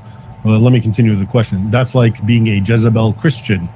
Not necessarily, because even in the Old Testament rendering, which must have changed, could possibly in their own versions, the sons Ishmael will be a great nation. That's not necessarily a bad thing. And it's better than, if you can't be the chosen people, being a great nation, the sons of Ishmael is not necessarily a bad thing. It's better than nothing. Now continues, if a people could reconstruct the oral law, could they do it with Muhammad? Why are they second-class cultists? Okay, I'm not following this. If someone wants to explain it to me, Hatun. If a people could reconstruct the oral law, could they do it with Muhammad? Muhammad, you have to understand, there's nothing strange or conspiratorial about this. They didn't have vowels or diacritics in the 7th century. It would always have to look like that. That doesn't mean it wasn't Muhammad. Later on, they put the vowels so you know where it is, and people now pronounce it Muhammad. But it's still today in Arabic, unless you're writing a children's book, written Muhammad. It's written MHMD. People don't take the time to put the diacritics or the kasra and the fatha to indicate the vowels. So this is much ado about nothing, to be honest with you, when I see this as an Arabic speaker. And then why they read second-class cultists. I don't even know what that's asking me. So, thank you. Okay, I'll pass it to Jay. Jay, you've got 1 minute if you want to respond. Yeah, I mean, it's a good question, actually. I understand what this person is getting at. And that's why couldn't they use Muhammad? They did use Muhammad. Just look at the coins. Look at this coin here from 663. I know it's small, but can you see? It's Muawiyah's coin, and there's the front and there's the back. There's Muawiyah with a cross, and a cross. So it's obviously Muawiyah is a Christian. On the back side of the coin, there's another cross, and right at the bottom where that green is, it's Mimha Mimdal. There's the Muhammad. What is Muhammad doing on a coin if it's Muhammad? You can't have Muhammad on the back coin of a person who's a Christian. So that's why you have to say, in from 663, already you see a reference to a well-known Christian, because there's his inscription here that's on Taif, and there it is. He talks about himself, and he writes in Greek, but he refers to himself as the Al-Muminin, the head of the believers. And what believers? Look up in the left-hand corner, there's a cross. So in this case, the Muhammad that's there in the 7th century is a Christian Muhammad, not a Muslim Muhammad. Can I take 30 seconds to respond to that? Go ahead. Okay, so I actually took a class at Georgetown with Clive Foss, and what I remember about this issue is he was pointing out how the Arabs, because they didn't have their own coins, appropriated the Byzantine, Sassanian coins, and what they would do is try to break one of the pieces of the cross because they didn't like it, and they also would impose Muhammad's name over Christ's name, as a sort of way of saying, it's another way of Allahu Akbar. My prophet is better than yours.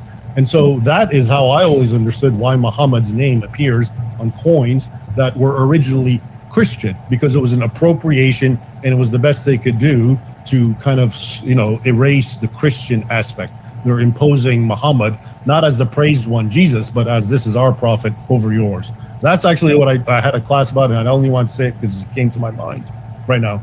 Okay, thank you. That was. Can I respond to that? No, it's not a debate, Jay. It's not a debate. It is a debate. No, debate That's the whole purpose.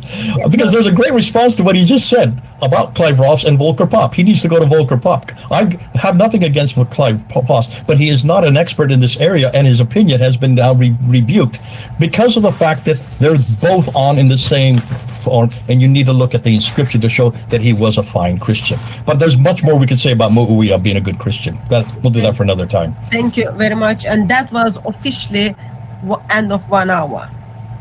Okay. For the question and answers. Listen, I don't. If you want, if I can get a 2-minute break, it's up to you. I am happy to give you 2 minutes break because we've got some super chats through your channel. Listen, I'm going to have to go because I did tell people that I'd be finished by 6. I'm sorry about that. But can we can do another debate on another time, probably on another subject, because I like Raymond. I think this is great what he's doing, and I think it's like great you too, Jay. Okay, well that's good to know. Okay, so I'll give 2 minutes to Raymond Ibrahim because he's got he can take the break, and then he's got some spare chats. Okay, yeah, I'll take a 2-minute break and I'll come back and we can try to wrap it up. All right. Okay. Good talking with you, Jay. I'll be right back. I'm going to still be here. Don't say goodbye yet. Oh, I thought you were leaving. Okay. Okay, I'll make sure we don't discuss the topic. Jay Smith, how old are you going to be now? How old are you? I'm 72 years old. Don't.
My body with your body, and she was trying to say that my body is going to kill me and you're going to live forever.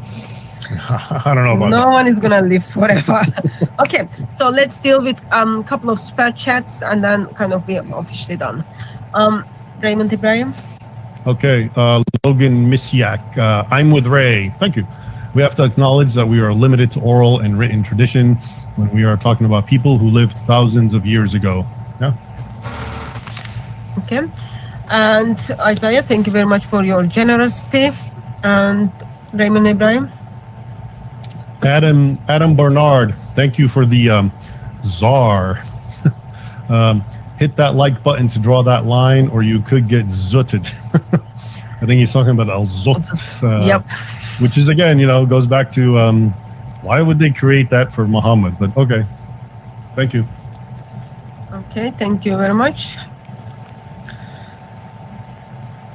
Only a few more. I feel left out. I'm getting no money from all this. I can send all the money come to my channel to you, Jay. Don't make a problem on that. Okay. So question for both of you.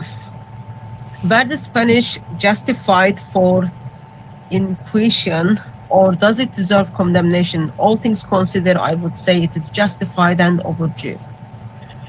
Anyone? Who goes first? Go ahead. Okay. Yeah, again, this is one of those things I'd say it's justified because we don't get the context. What we're told is just crazy, evil Catholics wanted to force everyone, Muslims, Jews, to become a Christian. The context is you actually had a fifth column, especially the Muslims, who were working with foreign Muslim agents, Ottomans, Barbary, pirates, to subvert Spain back to Islam. And, we have a lot of testimonial of these Muslims who would convert and get baptized and teach, and their children would convert, and it would be generational. But 4 generations down the line, they would find out they were doing taqiyya in their heart. They were still Muslims. They were preaching hatred for Christians. They were trying to subvert and do everything they could. So that's the missing part of the context that we don't hear. We just hear like crazy, evil Spaniards forcing people to become Christians, but there was a lot more to it than that. And I'll stop there. Thank you very much, sir. Jay? I'm going to have to disagree finally with Raymond on this one. I follow right back to what Jesus said when it's there in the Garden of Gethsemane, and one of the disciples, Peter, took up the sword and cut off the ear, and he turned towards Peter and he says, after put the ear back on, the servant says, Peter, put away your sword, for he who lives by the sword dies by the sword. That's my paradigm. I'm a pacifist. So though I love what Raymond does with the history, and I love the way that he supports it, I don't support him on this issue. I think, the church was a lot better when we weren't going to war, when we did not use any type of violence. I think if we follow what Jesus did when he went obediently to the cross, when he certainly went and he was even crucified, and look how he said on the cross, Father, forgive them for what they have done. That's the spirit that I want the world to live in. I don't think we need to have a Christian state. I don't think that we should ever impose a Christian state on it. I think the only kingdom of God I want to be is where Jesus is, and where there are 2 or 3 gathered in his name. That's the kingdom that I propose. Thank you very much. Thank you very much for your generosity. I'm not asking questions. Both Raymond and Jay are awesome. I just wanted to say happy birthday to my professor. It looks like someone brought their student to my channel. That's Dwi Bulan. She's a tigress in Indonesia. Anna, thank you very much for your generosity. I am a good moderator. I'll take that as a compliment. Okay. This is through Raymond's channel. Thank you very much, Yusuf. Thank you, Yusuf. If Jay is consistent, doesn't he then have to apply his same critique to the Torah, which is written 1,000 years before our earliest manuscripts? Well, that's what I've been. Should I elaborate, or is this what? I think we've already covered this. You went in and I went on this one. Yeah, we did talk about historical reliability of Thanks, the Torah. Yusuf. Yeah. Thank you very much. Okay, so that's kind of end of super chat, and then there are 80 more questions are waiting, and we are not going to look at them. Okay. Why don't we just have 2 minutes information each? Go ahead and then I'll go. Oh, you already did your closing statement, Jay. So Call the summation then. You are not satisfied. Have you answered the question? Is that the point you are trying to make? No. How are we going to end off this debate? Don't we have a summation right at the end? No, you had your closing statement. John, thank you very much for your generosity. It's not a debate, but invitation to no problems. Okay, so what I'm going to do is, since we kind of finished the conversation, finished the debate, we've got like 80 more questions are waiting there, and we are not going to respond to them. What I'm going to do is I'm going to give you a few minutes, not just summarize what you've done on your debate. You can reflect on that in your own time or have debate with your people. Just if you can give us a few minutes, what is happening in your ministry, how can people follow, where people can go to find more information on the topics they are looking for. If you can just summarize your ministry, and then show us how you can help brothers and sisters who are going to go out and reach the Muslims. So who wants to go first? Okay. Gentlemen first. Yeah. Okay. So what I do, I mean, a lot of people, I'm sure who are watching, if you're primarily you follow Jay, you probably don't know much about me, but I'm a writer primarily, first and foremost. I have been for almost 20 years, but I've started a YouTube channel recently. It's almost been a year, and that's a lot of fun. So I'm learning a lot of this sort of thing, streaming and chatting and whatnot. And but primarily I write about history, Islamic history vis-a-vis the West. I write about the persecution of Christians under Islam, which is a very real thing. One of my books goes back about 13 years on that topic. And if you want to follow me, you can come to my website, RaymondIbrahim.com, and or you can check me out on on YouTube, which you just put my name, I guess. And there it is on my website. You'll see also links to my books that I've written. I have a new book coming out, The Two Swords of Christ, which is a look into the military orders and how they resisted Islam. I understand Jay's point about pacifism, and it's actually a very good point, because that's a lot of my work. I would argue goes counter to pacifism, and in a sense, it's a little against the grain. Most Christians, I think, would agree with Jay.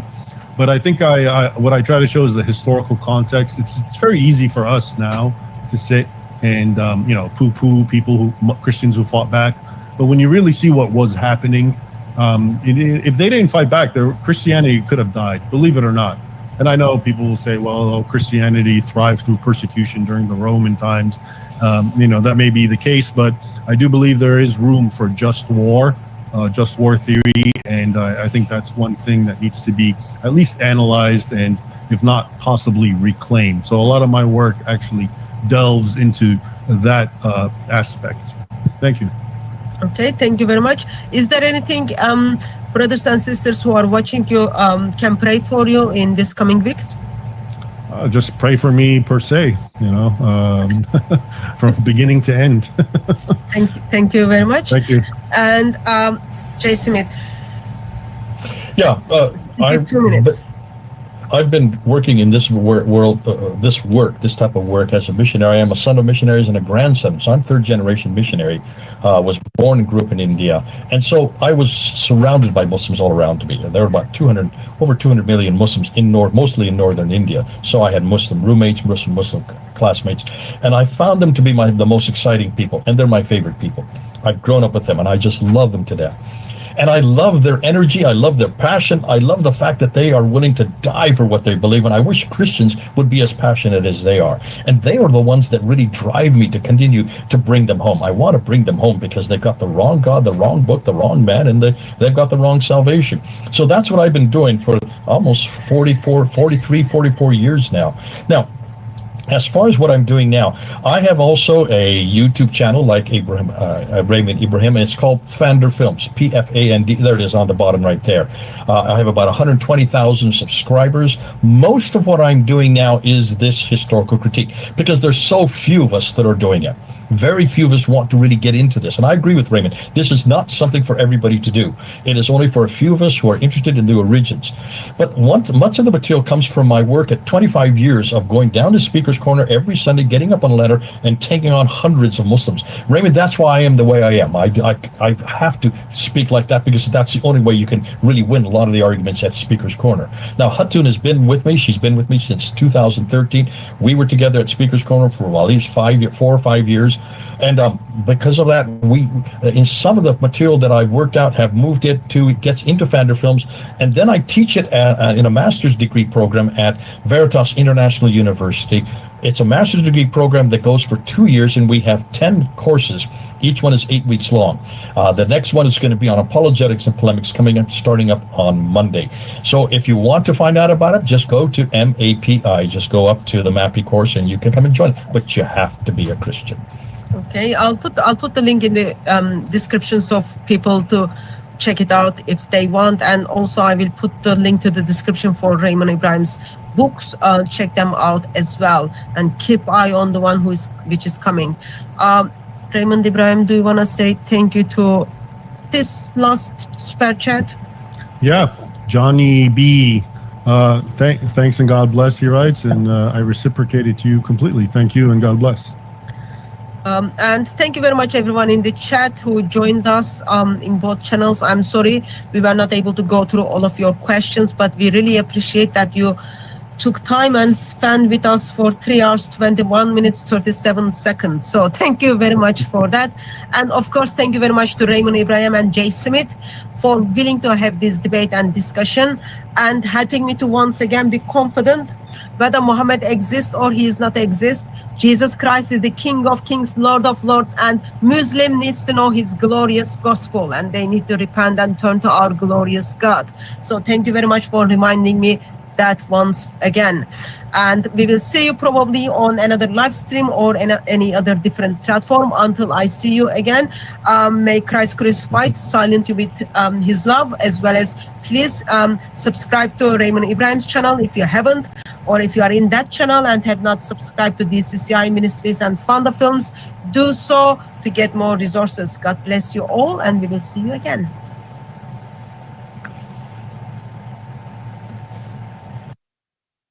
Kita berbagai pengajaran seks sejak dini,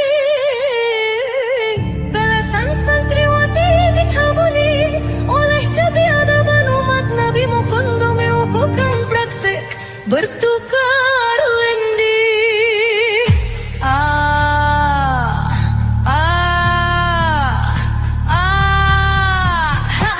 Dan Allah berfirman, istri-istri kalian adalah ladang kalian, maka datangilah ladang kalian itu semaumu dan kerjakanlah untuk diri kalian. Maka orang Yahudi berkata, kalian itu binatang, kalian binatang.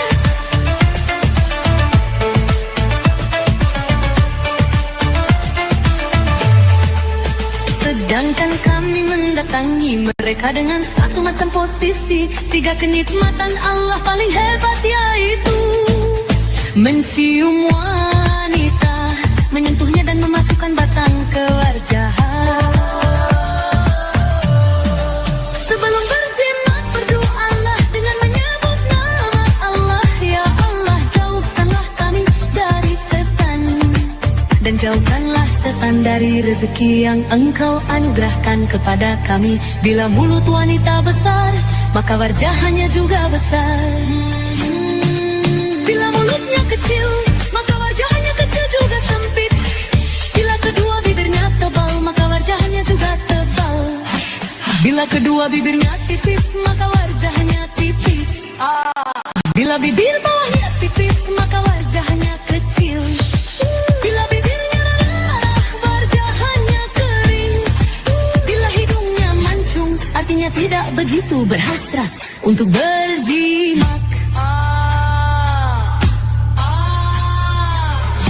Bila dagunya panjang, maka wajahnya hanya manga dan sedikit bulunya. Bila tipis alisnya, maka wajahnya ke dalam. Bila wajahnya lebar dan lehernya besar, maka pantatnya kecil dan wajahnya besar serta sempit. Bila banyak lemaknya, maka besar juga wajahnya. Bila matanya bercelat dan lebar, maka sempit rahimnya. Bila bokongnya kecil, maka besar wajahnya.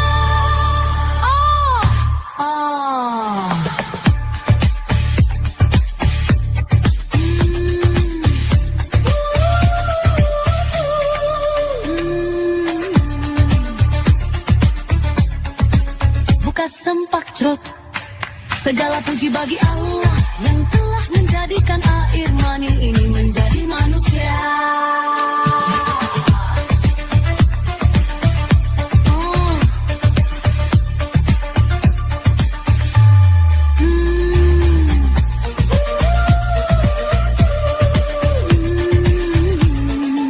Buka sempak cerot.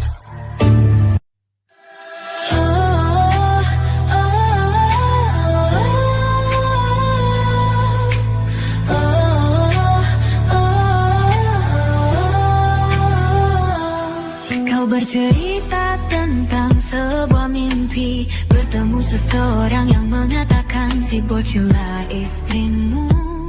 Di mana hati nuranimu saat kau memintanya? Kau menikahi bocil 6 tahun saat dia sedang asyik bermain, kau memaksanya. Di saat dia beranjak 9 tahun, menggesek-gesekkan ludahmu, merobek dan merusak masa depannya.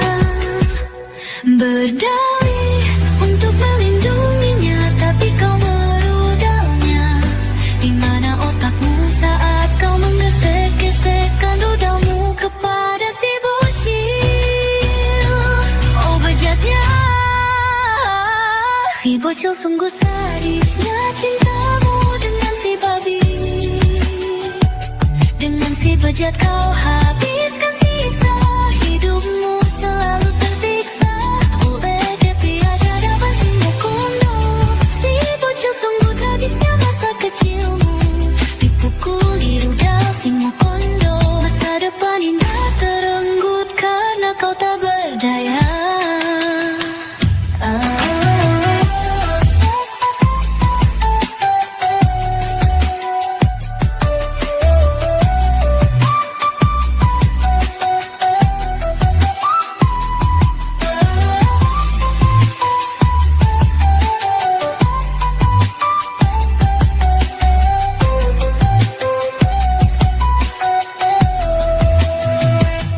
Berdalih untuk melindunginya, tapi kau merudalnya. Di mana otakmu saat kau menggesek-gesekkan rudalmu kepada si bocil? Oh bejatnya, si bocil sungguh sadisnya cintamu dengan si babi.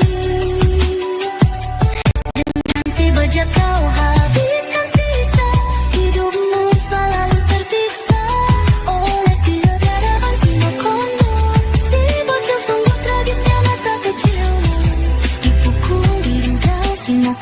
Masa depan indah terenggut karena kau tak berdaya.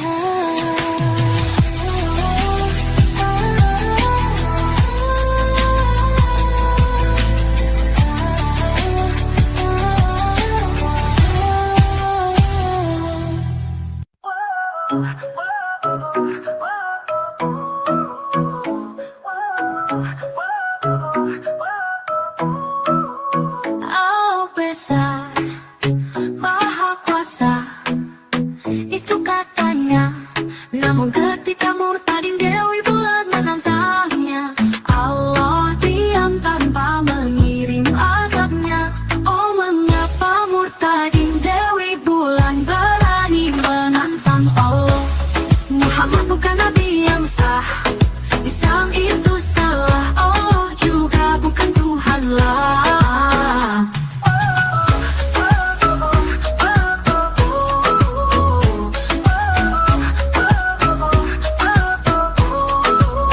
Murtadin tercengang, bertanya-tanya, mengapa azab tak kunjung datang? Sekarang terbukti Allah bukan Tuhan yang sah. Oh mengapa murtadin Dewi Bulan berani menantang Allah? Muhammad bukan nabi yang sah, Islam itu salah, Allah juga bukan Tuhan lah. Kini murtadin Dewi Bulan bangkitlah, oh tak gagal kutuk azab tidaklah mempan.